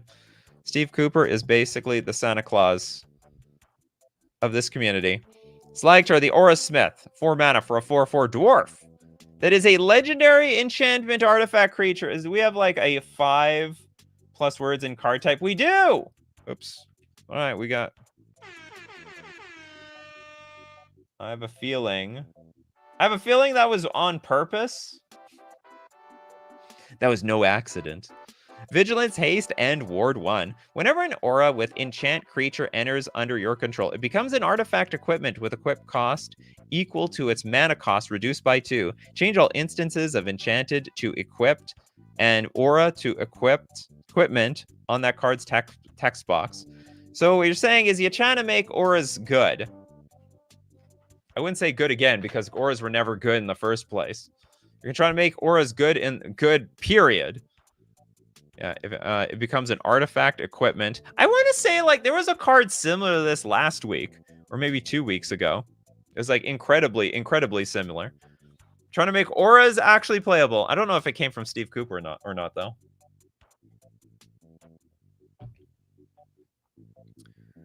Is there another card that lets you carry specific mana between turns? Yeah, there's quite a few. There's quite a few red ones, actually. There's a lot of cards that let you just float the mana for perpetually. Oh, you pushed a little bit from the version 1? Did I say it was broken? Did I say the aura turning into an equipment is a broken mechanic? Or did it make it free? The equip cost is equal to its mana cost reduced by 2. Okay, so some equipment will be free, some will... Maybe the equip cost was, like, too strong or something. I don't really remember the nuances of it. Change all instances of enchanted to equip. Yep. I think this is fine. I think this is cool. I don't think there's anything wrong with this one. Finally, auras are going to be playable. Because right now they are stone cold unplayable. Almost all of them. I dare anyone to name 5 premium auras in this game. You won't be able to do it. They're just so bad. Okay, Color Void. I like the name. It's a 3 mana enchantment. Oh, I thought it was going to be an artifact. It is, I guess, it's a colorless enchantment. Each permanent and spell has Devoid. If a permanent is tapped for mana, it produces colorless instead of any other type. Oh my god! Isn't this just like colorless Blood Moon? Colorless may be spent as though it were mana of any color. Oh, it's the opposite of colorless Blood Moon. It's basically all colors for everybody. All right, everything is colorless. Everything has Devoid. You can only tap for colorless mana. How does this change the game? So it's basically a 5 mana. It's funny. This is a Wooburg card. That's the complete irony of the entire thing. It looks like it's turning everything colorless, but in actuality, this is for Wooburg players. So if you need to fix your mana, just play Color Void, make everything colorless, and now just tap any mana for colorless and cast your Wooburg cards. I wanted breaks many fun things. Turn everything into... Yeah, basically everything gets turned into an Eldrazi.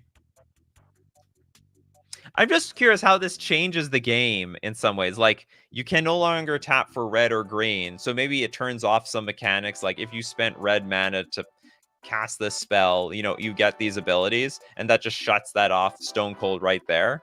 So there's definitely going to be some nuances to the Color Void. It fixed mana, but also screw mana in some way.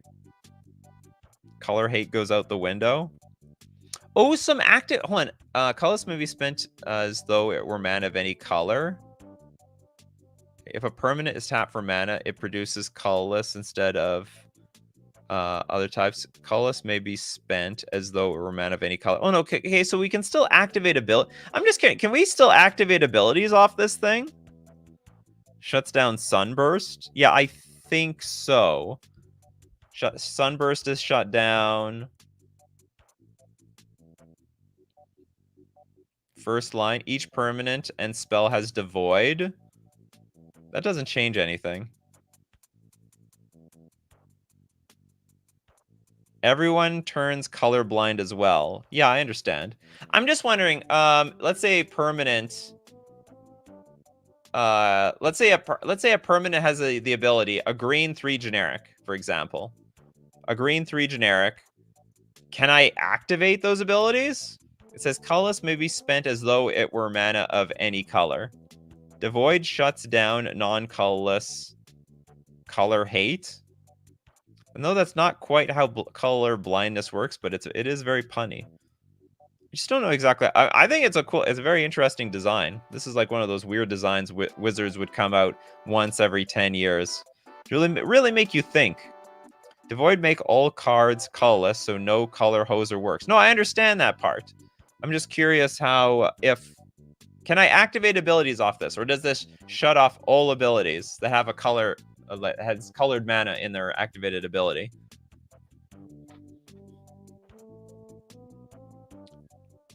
Essentially makes all lands tap, add 1 mana of any color. Yeah, that does work.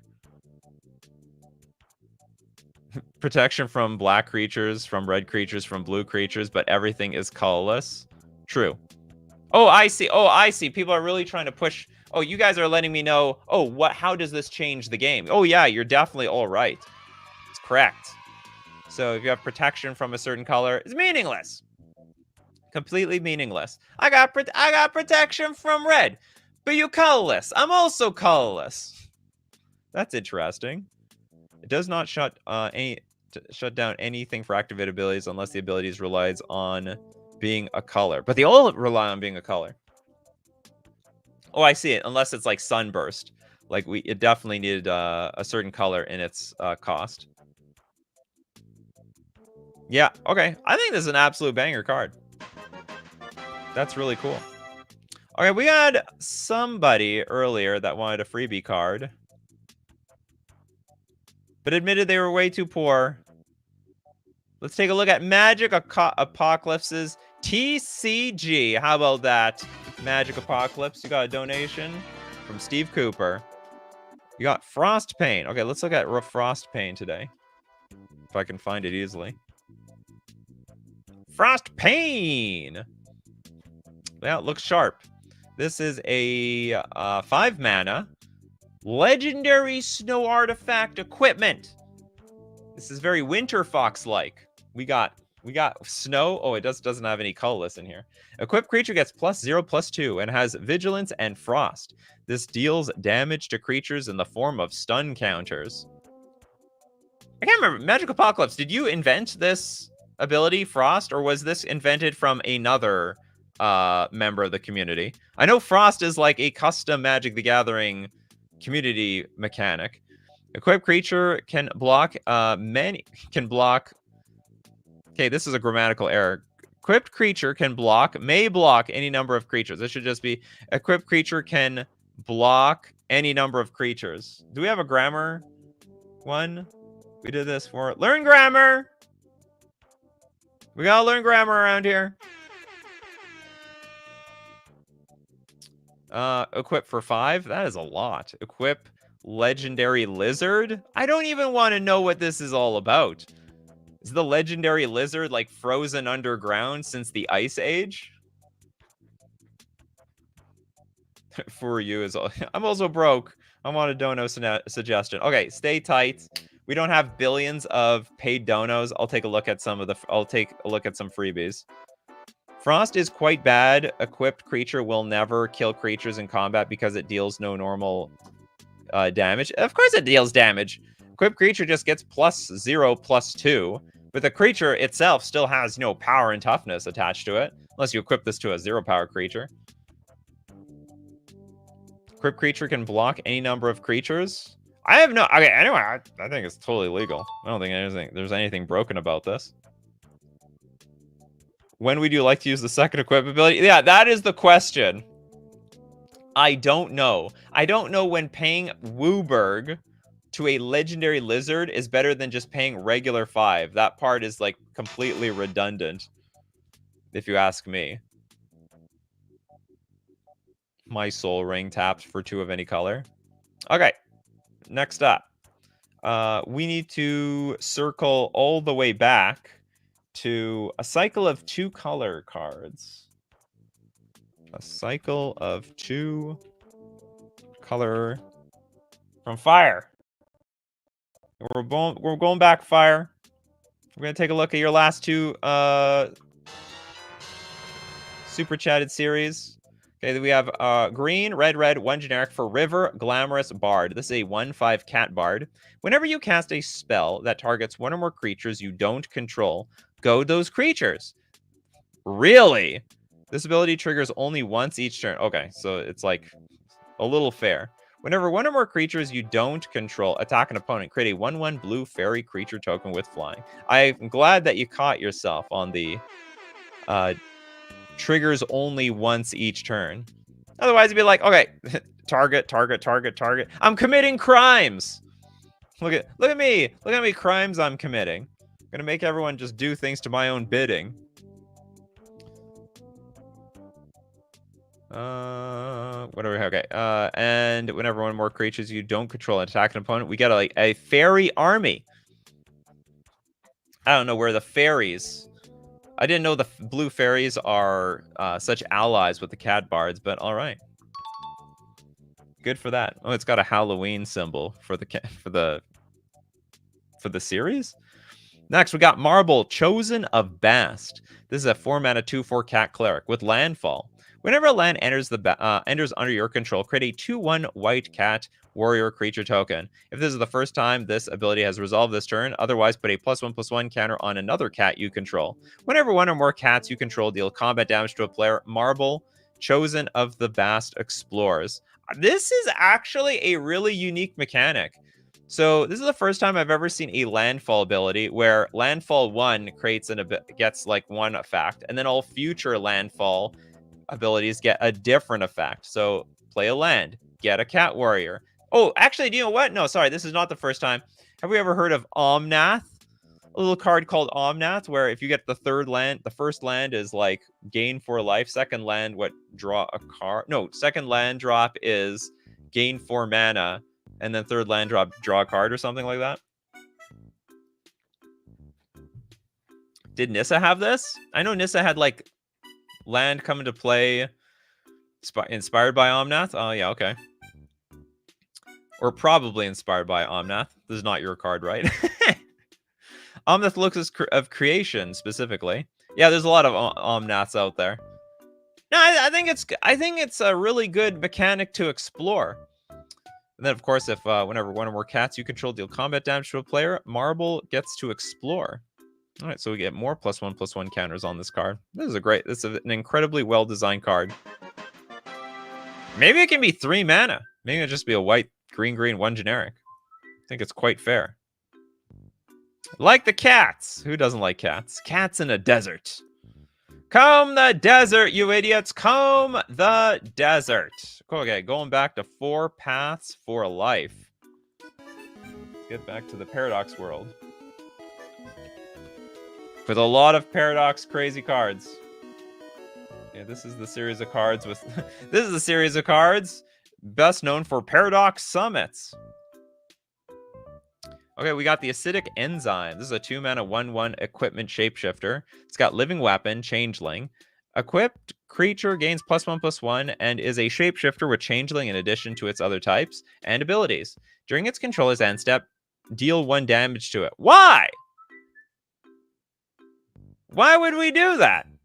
What's the point? Why do we want to deal damage to our creature? Reconfigure for 2 mana. Whenever Acidic Enzyme or the equipped creature blocks or is blocked by a creature, deal 1 damage to that creature. Why?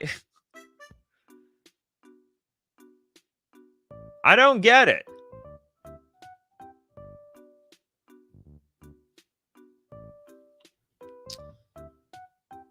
By the way, Nikachu, I should have clarified there's a version 1 of Frostpain. I meant that one. I edited some of these cards. Well, okay, if we have time, I'll take a look at another one. But I mean, like I tell a lot of people, you got to be very specific about what you ask for on this show. It deals damage to the equipped creature. Yeah. During its controller's end step, deal 1 damage to it. I don't know why we're dealing damage to our own creature.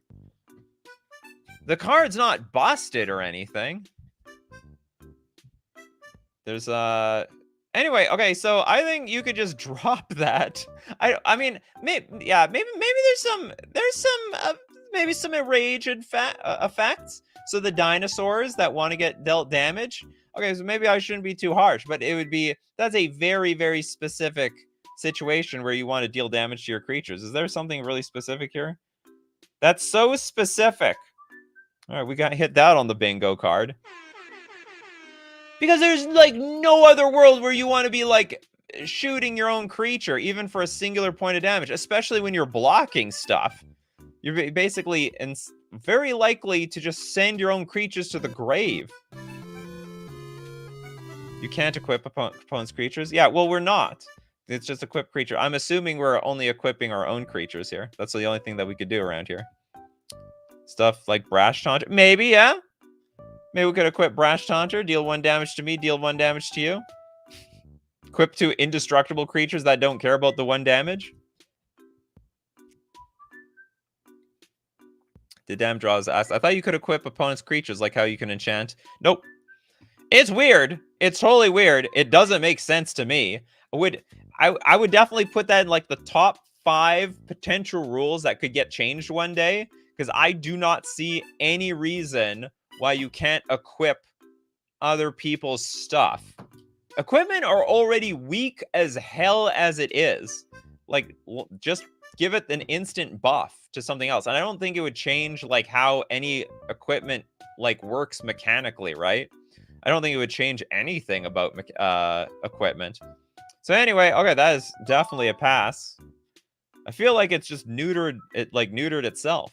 Then we got the Rift of the Mshia Prom. That's not very easy to pronounce. It's a 4-mana instant with assist.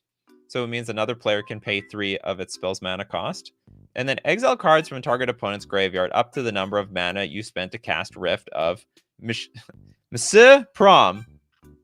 The player that assists casting this spell does the same as though they cast it. Rift of Mshia Prom has Aftermath while it is in the graveyard. Cast the spell only from your graveyard, then exile it. So this is a very useful graveyard spell. I don't really have anything to say about this. It's an interesting graveyard hate card. Hey, we need to get rid of these cards in exile. Anyone want to help assist me cast this card? Anybody? Anybody? Welcome, Michael Ing. I mean, if you're given a weird magic item by the enemy, I probably wouldn't accept it. You mean from an equipment? I don't know how they could build equipment to make it bad, though. Like, as a downside. Well, anyway. Anyway, this is a graveyard hate card. I think it's unique because it has assist attached to it. It's got to pass. It's got to pass from me. All right, next up. We got the damn draws with Combing the... I swear we had a Combing the Desert card already. This is a new Combing the Desert. Comb the Desert, you idiots. Comb the Desert. You find anything yet? We ain't found shit. Okay, this is a 1-mana sorcery. Scry X, where X is the number of deserts you control +1. If a historic spell is among the scryed cards, you may reveal it and add it to your hand. Artifacts, legendaries, and sagas are historic. Oh, that is a huge flavor win right there. Huge flavor win. Do you know what? This actually makes sense. To be honest, I never understood what scry meant. Like, what is scry? What is the flavor to scrying a damn thing? But now that you've combined it with combing the desert, that makes a lot of sense to me. We are looking for something around here. Where X is the number of deserts you control. This is an absolute flavor win right here. The original Combing the Desert was made by Brawly Shadows. Also, I think the original Combing the Desert was created by someone on Reddit. Anyway, I love this card. I think this is an absolute banger card. Okay, does this hit anything on the bingo card? 12 mana, too much X. So far, I can read everything. Chaos ensues, 4+, 10, +10, +10. All right, nope. We ain't got there yet.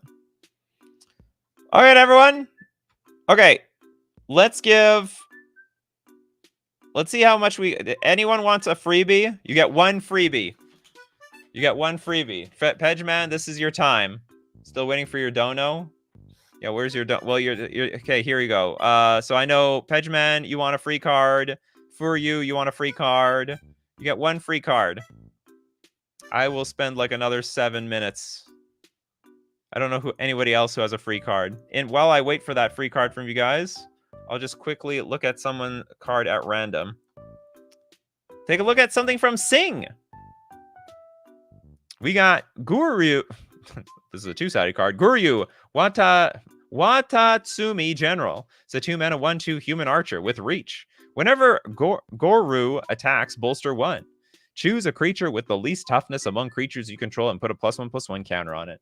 And then If a creature named Ye Miku Guji of Narukami enters, transform Goru. Pronouncing these names are a little too difficult for me. It's a tongue twister. And we turn into Miss Hina, Ye Publishing Advisor. And then she is a human advisor, a 0/2 creature. Whenever one or more cards are revealed from a library, draw a card. This ability only triggers once each turn. That sounds like value.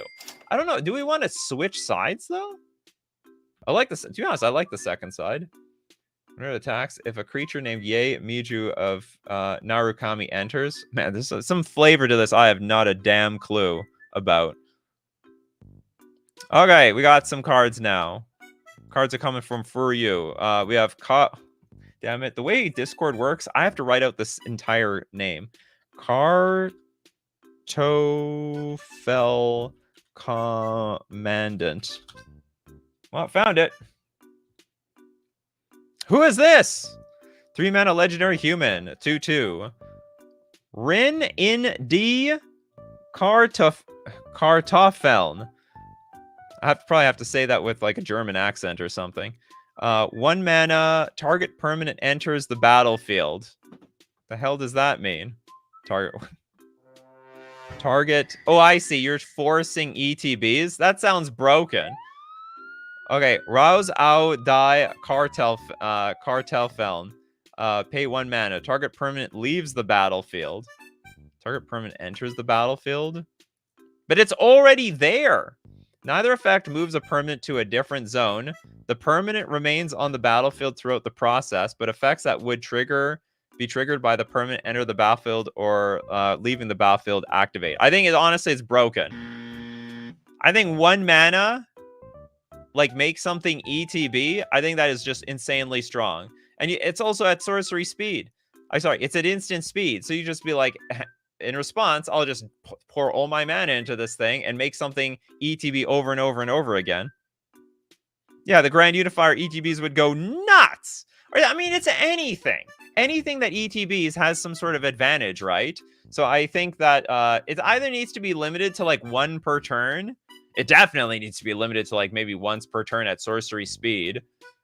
Or it's got to be a lot more mana. It's got to be like 4 mana, target permanent enters the battlefield, because the ability is just way too strong. No, God, please, no. Way too strong.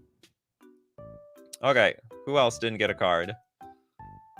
Today is a good time. Now is a good time for no card yet. Where Pejman wants Iku, Thundering Orfish. Cool.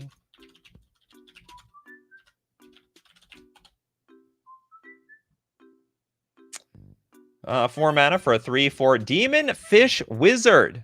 See, this look like piranhas in the background here, unlike those koi ponds that we saw earlier. Ward, Iku deals 3 damage to you. Whenever a source you control deals non-combat damage to a player, create an X1 red elemental creature token with trample haste. And at the beginning of the end step, sacrifice this creature, where X is the amount of damage dealt. Whenever a source you control deals non-combat damage to a player, like Lightning Bolt, create an X1, so I get a 3/1 red elemental creature token with trample and haste. And at the beginning of the end step, sack this creature, where X is the amount of damage dealt. Okay, what does that mean? And at the beginning of the end step, sacrifice this creature. Create an X1 red elemental creature token with trample and haste. And at the beginning of the end step, sacrifice this creature. What is this where X is the amount of damage dealt? I don't know what that means. That means nothing to me.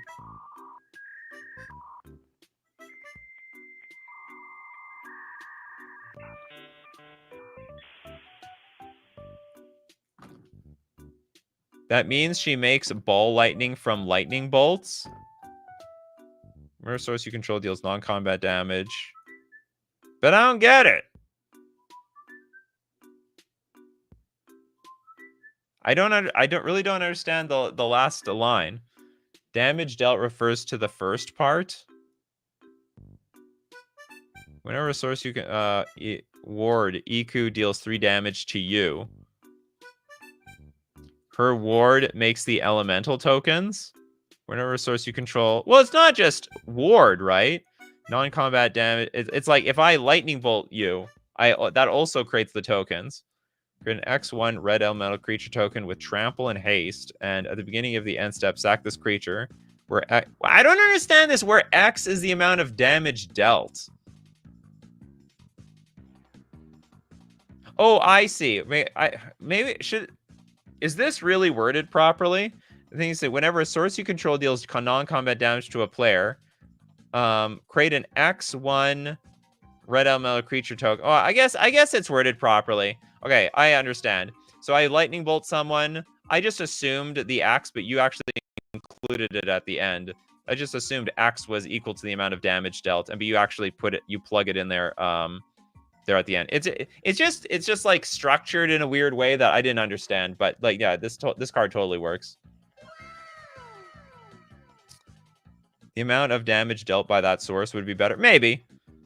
It's worded properly. Damn. Grammar is bad in this game, even when the grammar is right. Even when the grammar is right. Oh, we have another super chat. Michael Canham is not done yet. Are you going over 5 cards? Sorg the Malevolent. Sorg the Malevolent. Over the limit, but we super chat for the... Oh, this is for the bingo, to complete bingos around here. All right, thank you very much for the super chat. This one hits super chat to just complete a bingo, and it will complete a bingo. It actually does complete a bingo. It's like the last one there. All right, we got 2. We got 2 so far. What's the most that we ever did? Sorg the Malevolent. It is a 6-mana horror. It is as Death Touch and Infects. You be careful about this one. At the beginning of each end step, put a -1/-1 counter on each non-mono black creature. Okay, everything that's not mono black. So it can be black, but it can be... So even if it's a black creature, but it's not mono black, did you go to Dimir? You get a -1/-1 counter. You're not pure enough around here. If a non-mono black creature would enter a graveyard from the battlefield, exile that creature instead. This is for the mono black decks. And Nikachu can't read card. Oh yeah, do you know what? The last card I couldn't read it properly. Yeah, we could say that one. Where's the Nikachu can't read card? There we go. Nikachu can't read cards. Boom. Would that count as a dono to Pedgeman? Nope. I gave that one to you for free. There was no donation paid at all. I'm half paying attention today. Have we not hit the Yu-Gi-Oh card today? Nope. Dimitri hasn't been around for a while to take that spot. So what is the lore here? Death Touch Infect. Beginning of each end step, put a -1/-1 counter on each non-black mono black creature. Each non-mono black creature. Reminds me of that slug that did something incredibly similar. And exile. Yeah, and then if anything dies, you exile the card. All right, this is a totally legal card. I'm overusing that sound effect. I gotta use something else. There we go. We get this one. Okay, now what are we missing here? I think Jess wanted a card. You don't have a card? No card yet? Well, you could help me if you tell me what the card is that you want to submit here. Kaiser has a card. Randing Cunningham 9th grade ninja. What the hell? 9th grade ninja? Okay, I'm not even reading that thing yet. This is definitely 100% a Yu-Gi-Oh card. That is a lot of words. And that is also going to qualify for a bingo.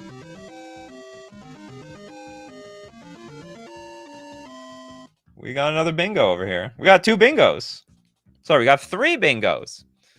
And we have a very long name. It's a 4-mana 3/3 human ninja with ninjutsu of a red and a blue. Protection from modified creatures. So anything with like a counter on it or something.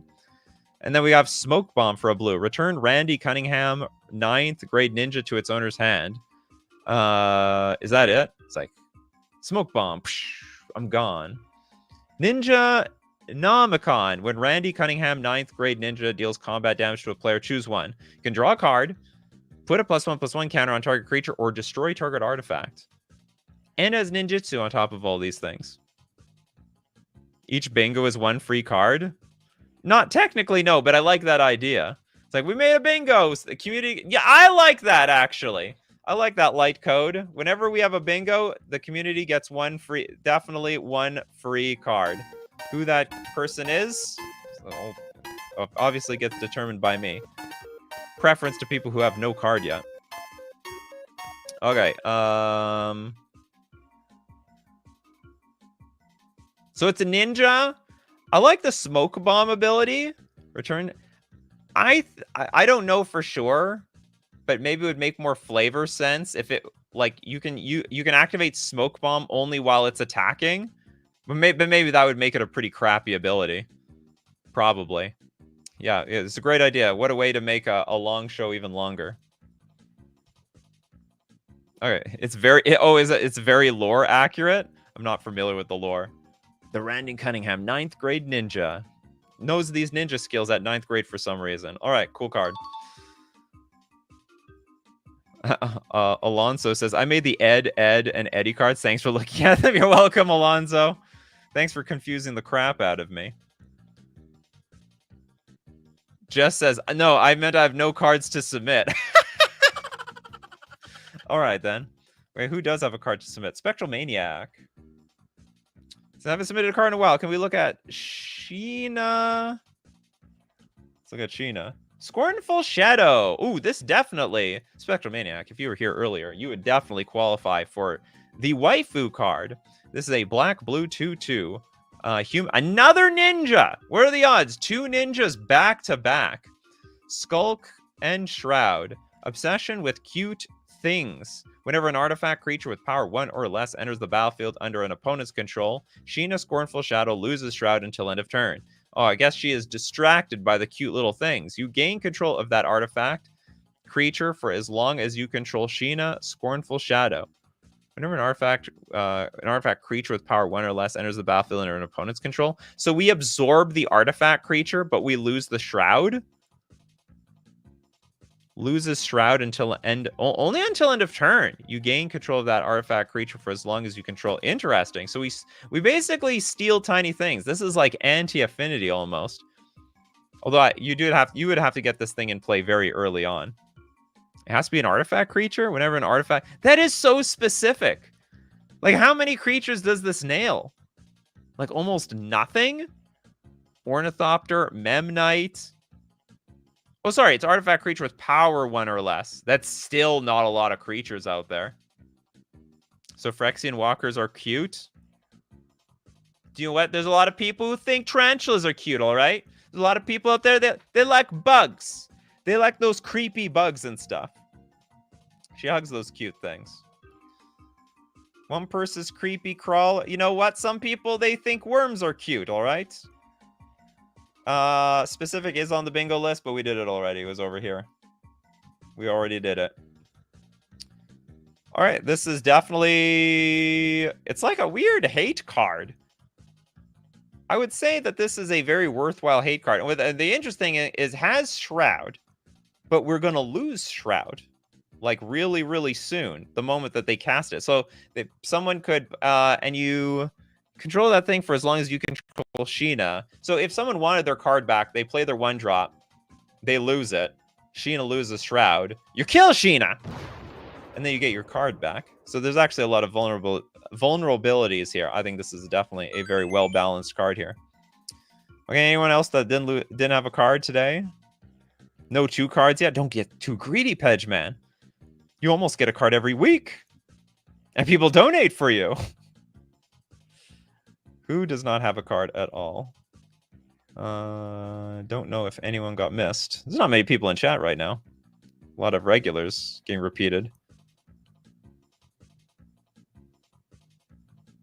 Shadowwalker, you got a card. Also probably needs... No, you were just giving a suggestion. I swear Shadowwalker used to have millions of cards.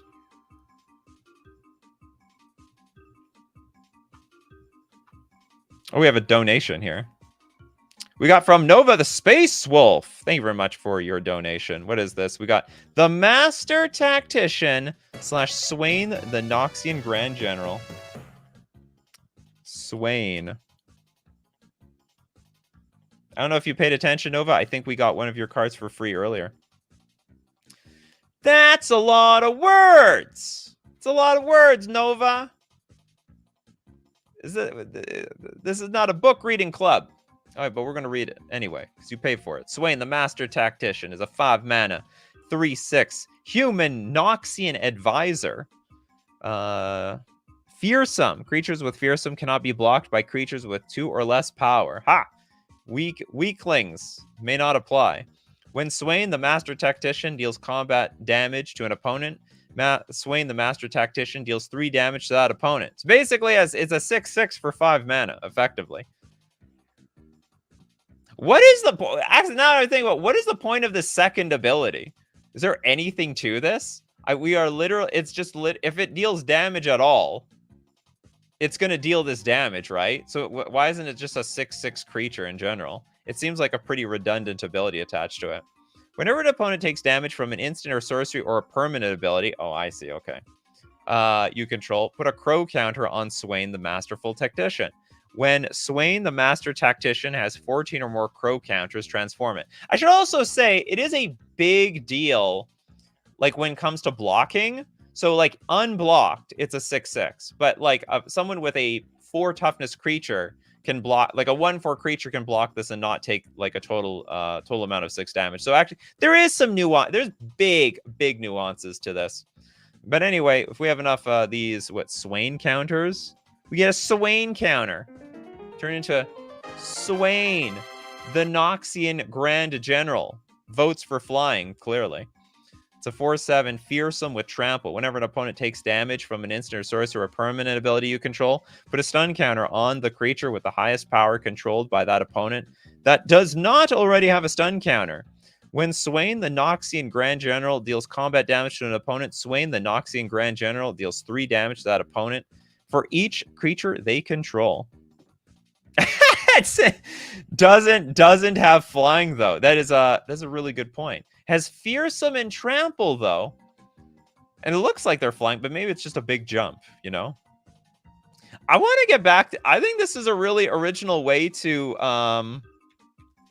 balance out power. I think this is, you know, I brushed it off very quickly, but this is a very interesting mechanic. And I think this could be applied to way more creatures where you don't have to have a 6/6 creature on the board. It can be smaller power, but if unblocked, if it gets through and deals damage to the opponent, then it deals a bonus amount of damage. You know what I mean? It's a very... I think this is a game changer. I think this ability could completely change and revolutionize future card design. Like, we don't have to tack on like so much power onto every single creature. We can make it like more viable to block giant creatures, or just give more room for people to block creatures in general. And then if so happen they don't get blocked, then you get blasted for a huge chunk of damage. Is what I'm saying here. NDS does indeed not fly. Oh, is this from some sort of game or something? Game, movie, anime? Not familiar around here. I don't know what I'm looking at. Wait, I called it Flee. Coward is a creature type. Coward is a creature type. Swain in... Oh, it's a League of Legends character? Does indeed not fly. The wings are just for show. The wings are just for show. We have not quite hit the 2 hour mark. Okay, we didn't hit the 2 hour mark. I'll give one... Uh-oh. Do we have one more super chat? Not super chat. Do we have one more freebie? Who's the person that got screwed on their card? I'll look at their second card. Can't remember who it was. Magic Apocalypse. Okay, you want another card here? Okay, try Enri Blood General. Enri Blood. I'm not sure if I have an updated version. Enri. I can't even find this card. Doesn't even exist. Enri Oh, sorry, it says try Henry. Sorry, this card doesn't exist over here. But what was your other card that was supposed to see version 1 of? So many people have version 1s of cards.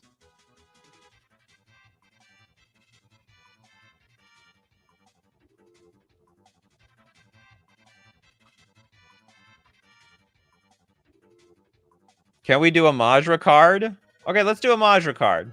What's I don't know how to find Majra though. From user from Majra? Don't remember what Majra is. Did Majra have something in here? How far does it take? I don't know. I'm not sure if Majra has even submitted anything lately.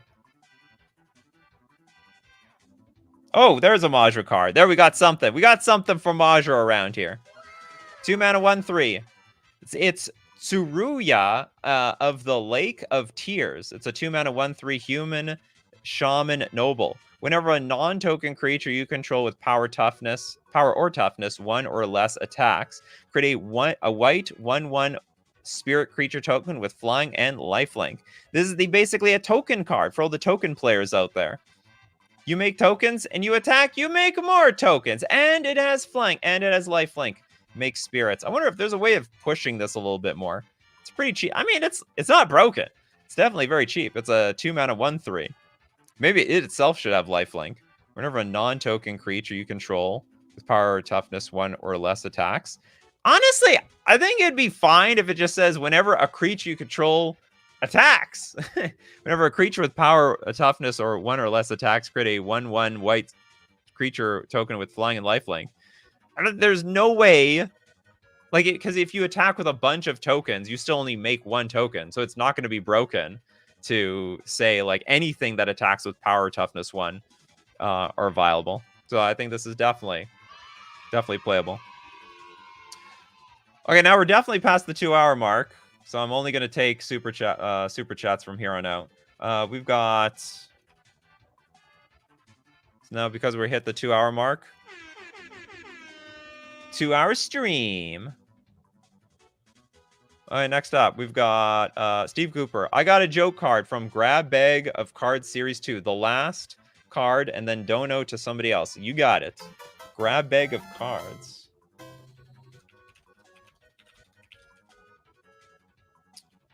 The last card. Okay, so the Grab Bag of Cards. So we did this one before. It made my what's it called? It made my thumbnail last week. Spell that kills parents. Sounds terrible. What is this, a Batman card?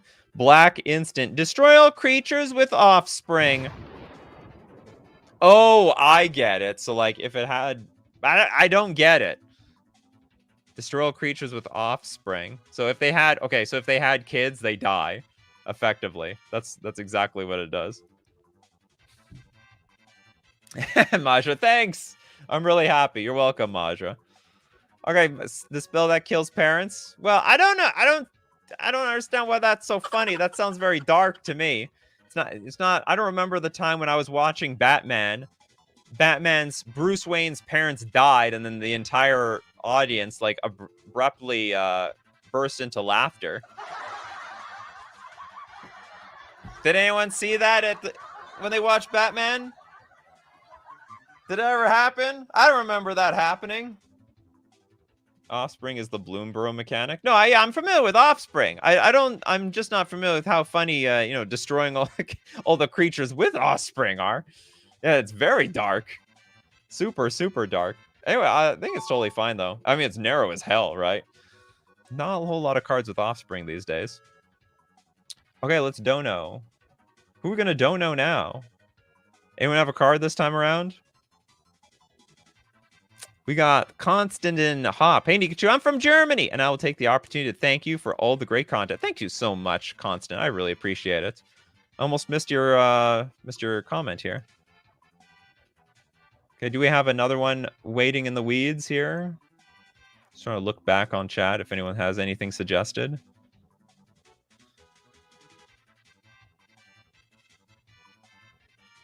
I don't have a card yet, but I also don't have a card. That's very useful for me, Hans. Really, really, really useful to me. Jess is like, it was me laughing by myself. Yeah, I suppose so. I have been that person in the theater a few times where I just burst out of laughter. Like, there might be some action scene where someone gets shot, and I end up just laughing because of the irony of how they died like that. But then I find out, I'm the only person laughing during this action scene. I mean, there is a lot of spontaneous yet inappropriate laughter in Gotham. Maybe. I would love to someone to dono for my memoirs of summer. Okay, let's look at memories of summer. Okay, I'll look that one up. You definitely deserve another freebie. Is it? I don't know how to spell that one. Momries. Oops. Momries. I can't. Of summer. I think you spelled it something else. I think you called it something else because I can't find this card. It doesn't exist, Majra. You gave it no title.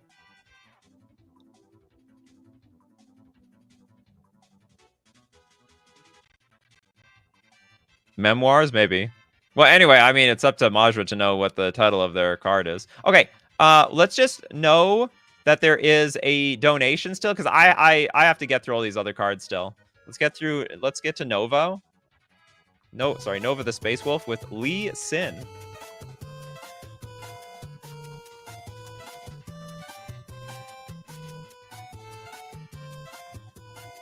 Thank you very much, Novo. Now, this card is Lee Sin, a 6-mana 3/5 human Ionian monk. Now, the first time you cast an instant or sorcery this turn, give Lee Sin Challenger until the end of... Give Lee Sin Challenger until the end of the round? The second time you cast an instant or sorcery this turn, give Lee Sin a shield counter until the end of the round? What the hell does the round mean? You mean, like, it's like perpetually has this until the round ends? So, like, between, like, sideboarded games, you get this? Sounds like an arena card. After you've cast 8 or more instant or sorceries, transform Lee Sin into... Lee Sin! Lee Sin turns into Lee Sin. Literally the same person. The first time you cast an instant or sorcery this turn, give Lee Sin Challenger until end of the round. The first time you cast an instant or sorcery this turn, give Lee Sin Challenger until the end of the round. I don't even know what Challenger is. The second time you cast an instant or sorcery this turn, give Lee Sin a shield counter until the end of the round. That I understand. Whenever you attack, if Lee Sin challenges a creature, instead of dealing damage with Lee Sin's power, Lee Sin deals X damage to that creature and its controller, where X is the challenged creature's power. If the creature is not destroyed, it is recalled at the end of the combat phase. What does the end of the round mean? Replace the round with turn? Ah, okay. That makes a whole lot of sense. In that case, okay. I still know. I can't remember. I think Challenger was one of your first, one of your earlier mechanics. Challenger until end of turn after you've cast 8 or more instants or sorceries. I guess you have to count those.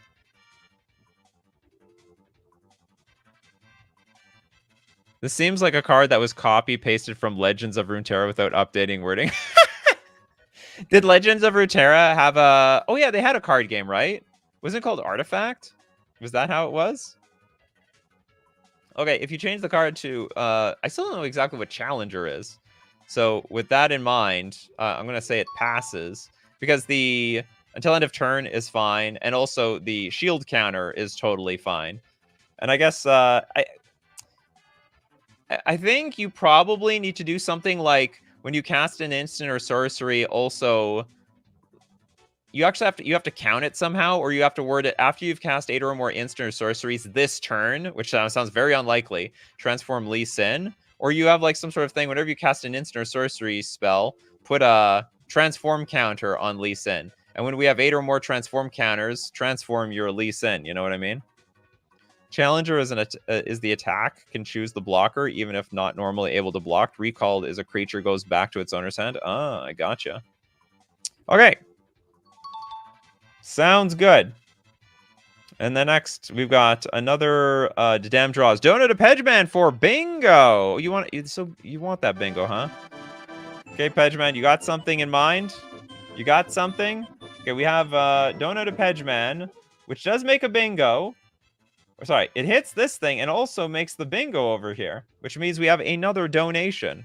We'll stick to that theme. This is gonna be a 3-hour stream before we know it. How do we get out of here? Okay, get this thing. Okay, from my dono, from Dadam, I want. You are prepared.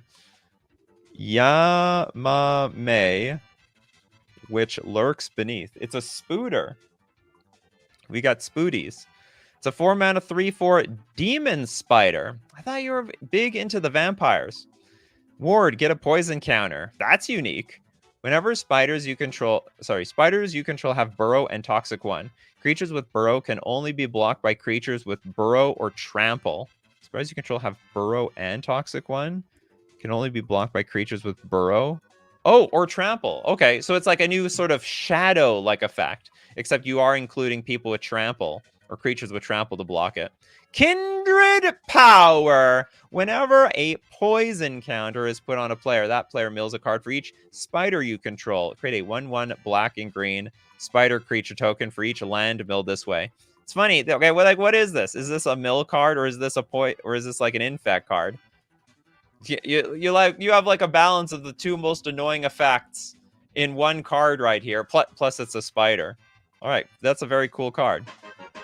Don't know what people are going to hate more, the milling or the poison. Very deeply mechanic. Yes, very, very deeply. Super deeply. Okay, I'm going to get one random one from chat now. Let's see, we're going up. Okay, because we get a random donation. KenCon, the Goblin Cannon. 4-mana artifact. Pay 2. Goblin Cannon deals 1 damage to target creature or player. Sacrifice Goblin Cannon. This is incredibly weak. Deal 1 damage to target creature or player. It's basically 6 mana. Deal a pack to someone. Basically deal nothing. Unbelievable.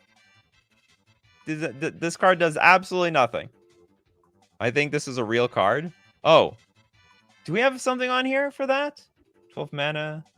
Chaos Ensue. No. Sometimes I accidentally rate like a real card. Okay, this is a. I think you're right. I think this is a real card. What's the next one right here? KenCon. What's with KenCon submitting a bunch of real cards here? I guess to demonstrate something. Big conversation here. Oh my god, there's too many real cards in the show. The Teach! The Mausoleum at Halicarnassus.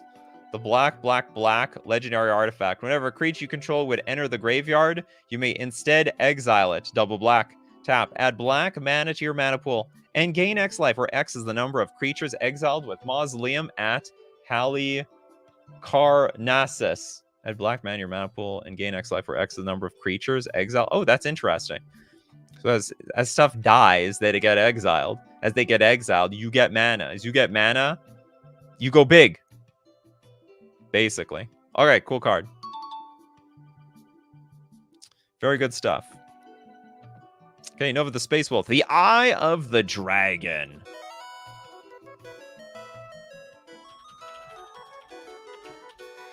The Dragonling, it creates as a 2/1 creature with haste and lifelink that dies at the end of turn. Okay. That I can... We got... The image be squish! It was like a square image. We squish it to fit in this card. Aspect ratio. Aspect ratio fail. Okay, we got a blue, 1/2. It's a blue 1/3 human Ionian monk. Now it's got a tune for a colorless. What is a tune? At the start of your upkeep, if you are in flow, create a Dragonling. I like that. It's like you're doing yoga or something.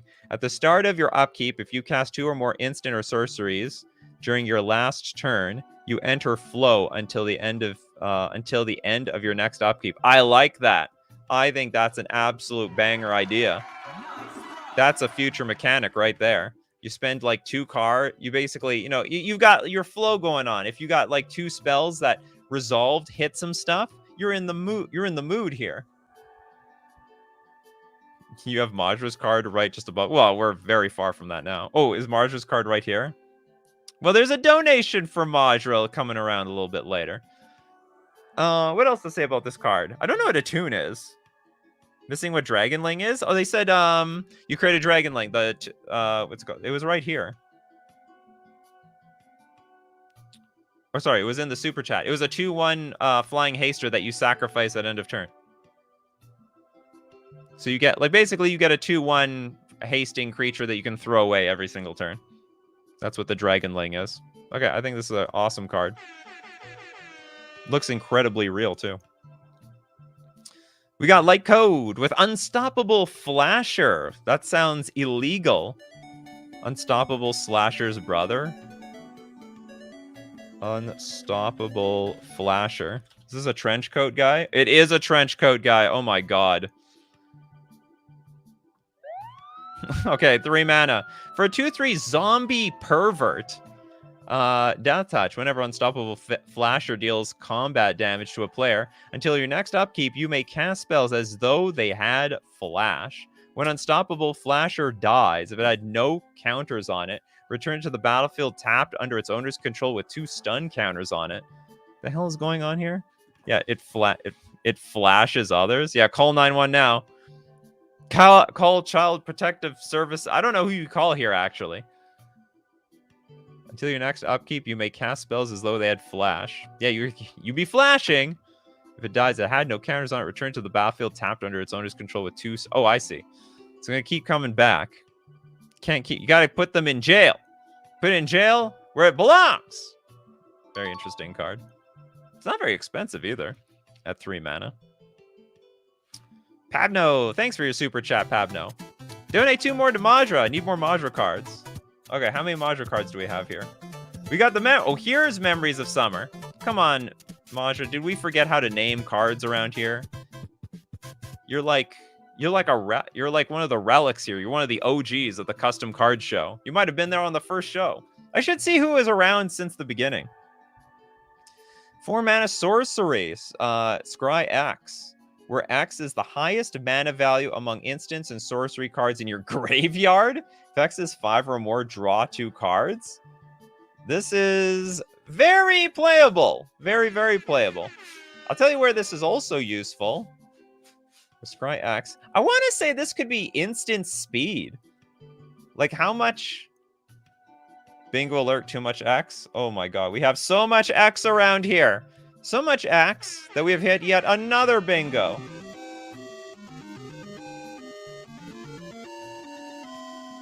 All right, we got yet another bingo.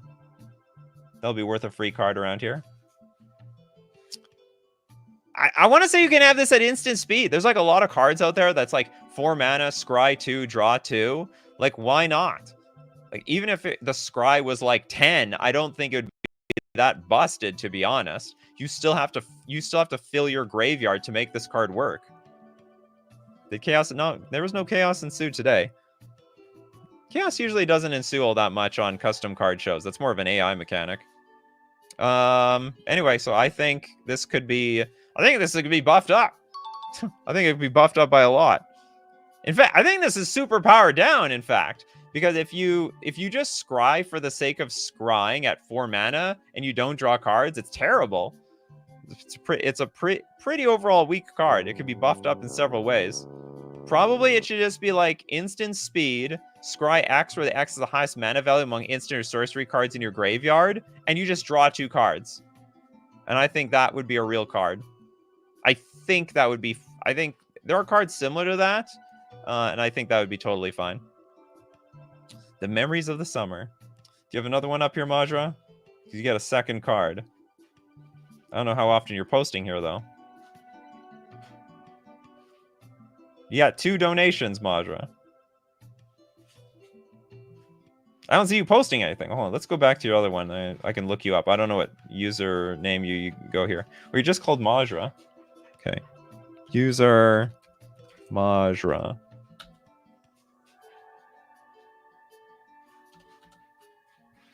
Why can't I find you?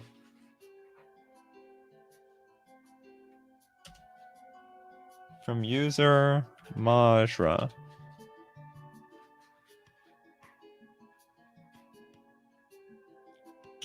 Damn it, I can't see anything.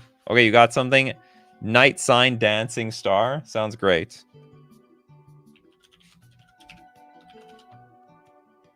This looks great. Okay, we got... ooh, it's a 3 mana for an enchantment. Whenever a non-token creature, planeswalker, or artifact an opponent controls would return to their owner's hand from the battlefield, exile it instead. What? Okay.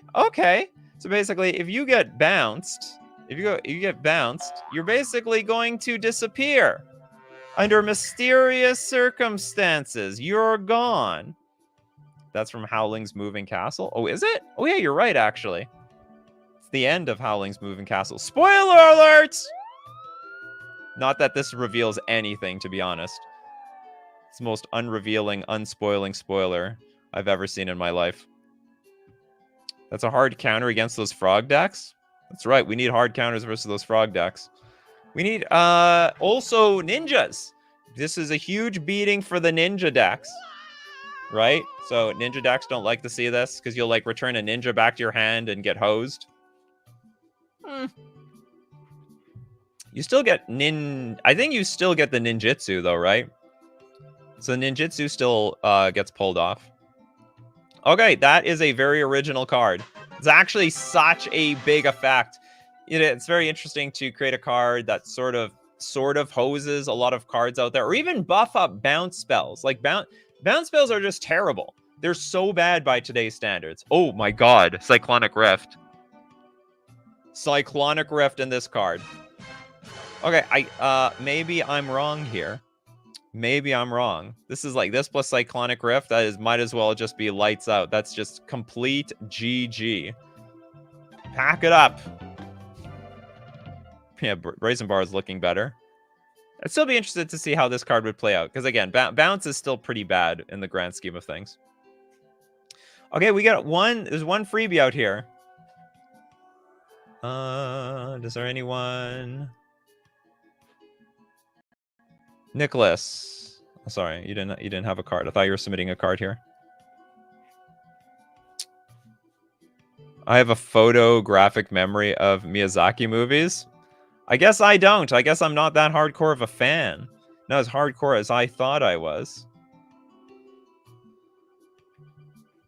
Okay, I think I'm going to just take something random here. I don't even know where we are here. Whose is this? The Ice Coffin from Pedgeman. Ice Coffin. I don't know how to put it. Like, I like the flavor. I really like the flavor of this. It's like you're frozen in death. It's a blue snow enchantment aura. Enchant non-land permanent. It's got flash. Enchanted permanent has hexproof as long as it's tapped. Whenever Ice Coffin enters the battle, and at the beginning of your upkeep, you may put a stun counter on enchanted permanent. Also pay a colorless tap enchanted permanent. Oh, the idea is we put it on somebody else? Enchant non-land permanent. Flash. This is actually really strong. Enchanted permanent has hexproof as long as it's tapped. When it enters and at the beginning of your upkeep, you may put a stun counter on enchanted permanent. I don't get it. Is this to protect some stuff of ours, but at the same time, not? I don't understand how this works. And then you can pay a white to tap enchanted permanent. I'm just wondering if this is just like super removal. Just like blue. It's basically blue removal. Although it's an enchantment that could be destroyed. And I do have to perpetually... Oh, I see. We have to perpetually tap pay a snow in order to tap something. Okay, that actually could work. That actually can work. Pabno said another Pegman card. All is 9.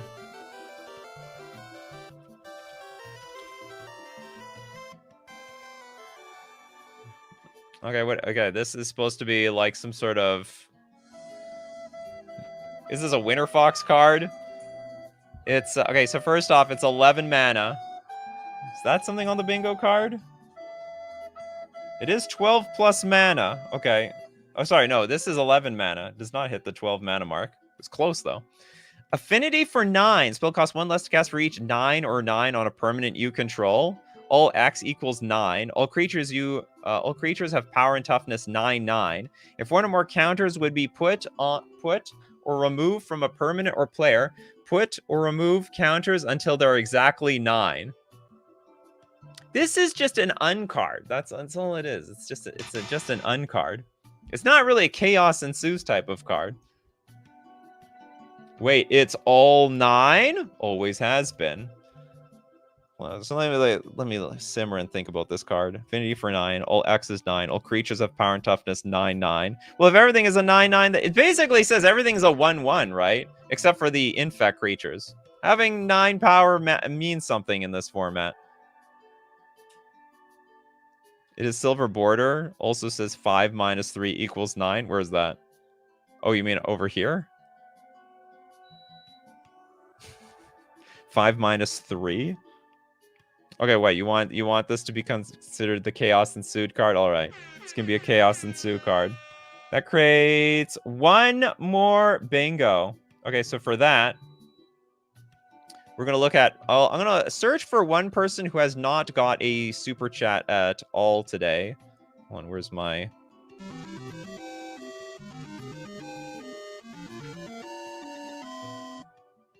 Okay, who has got nothing?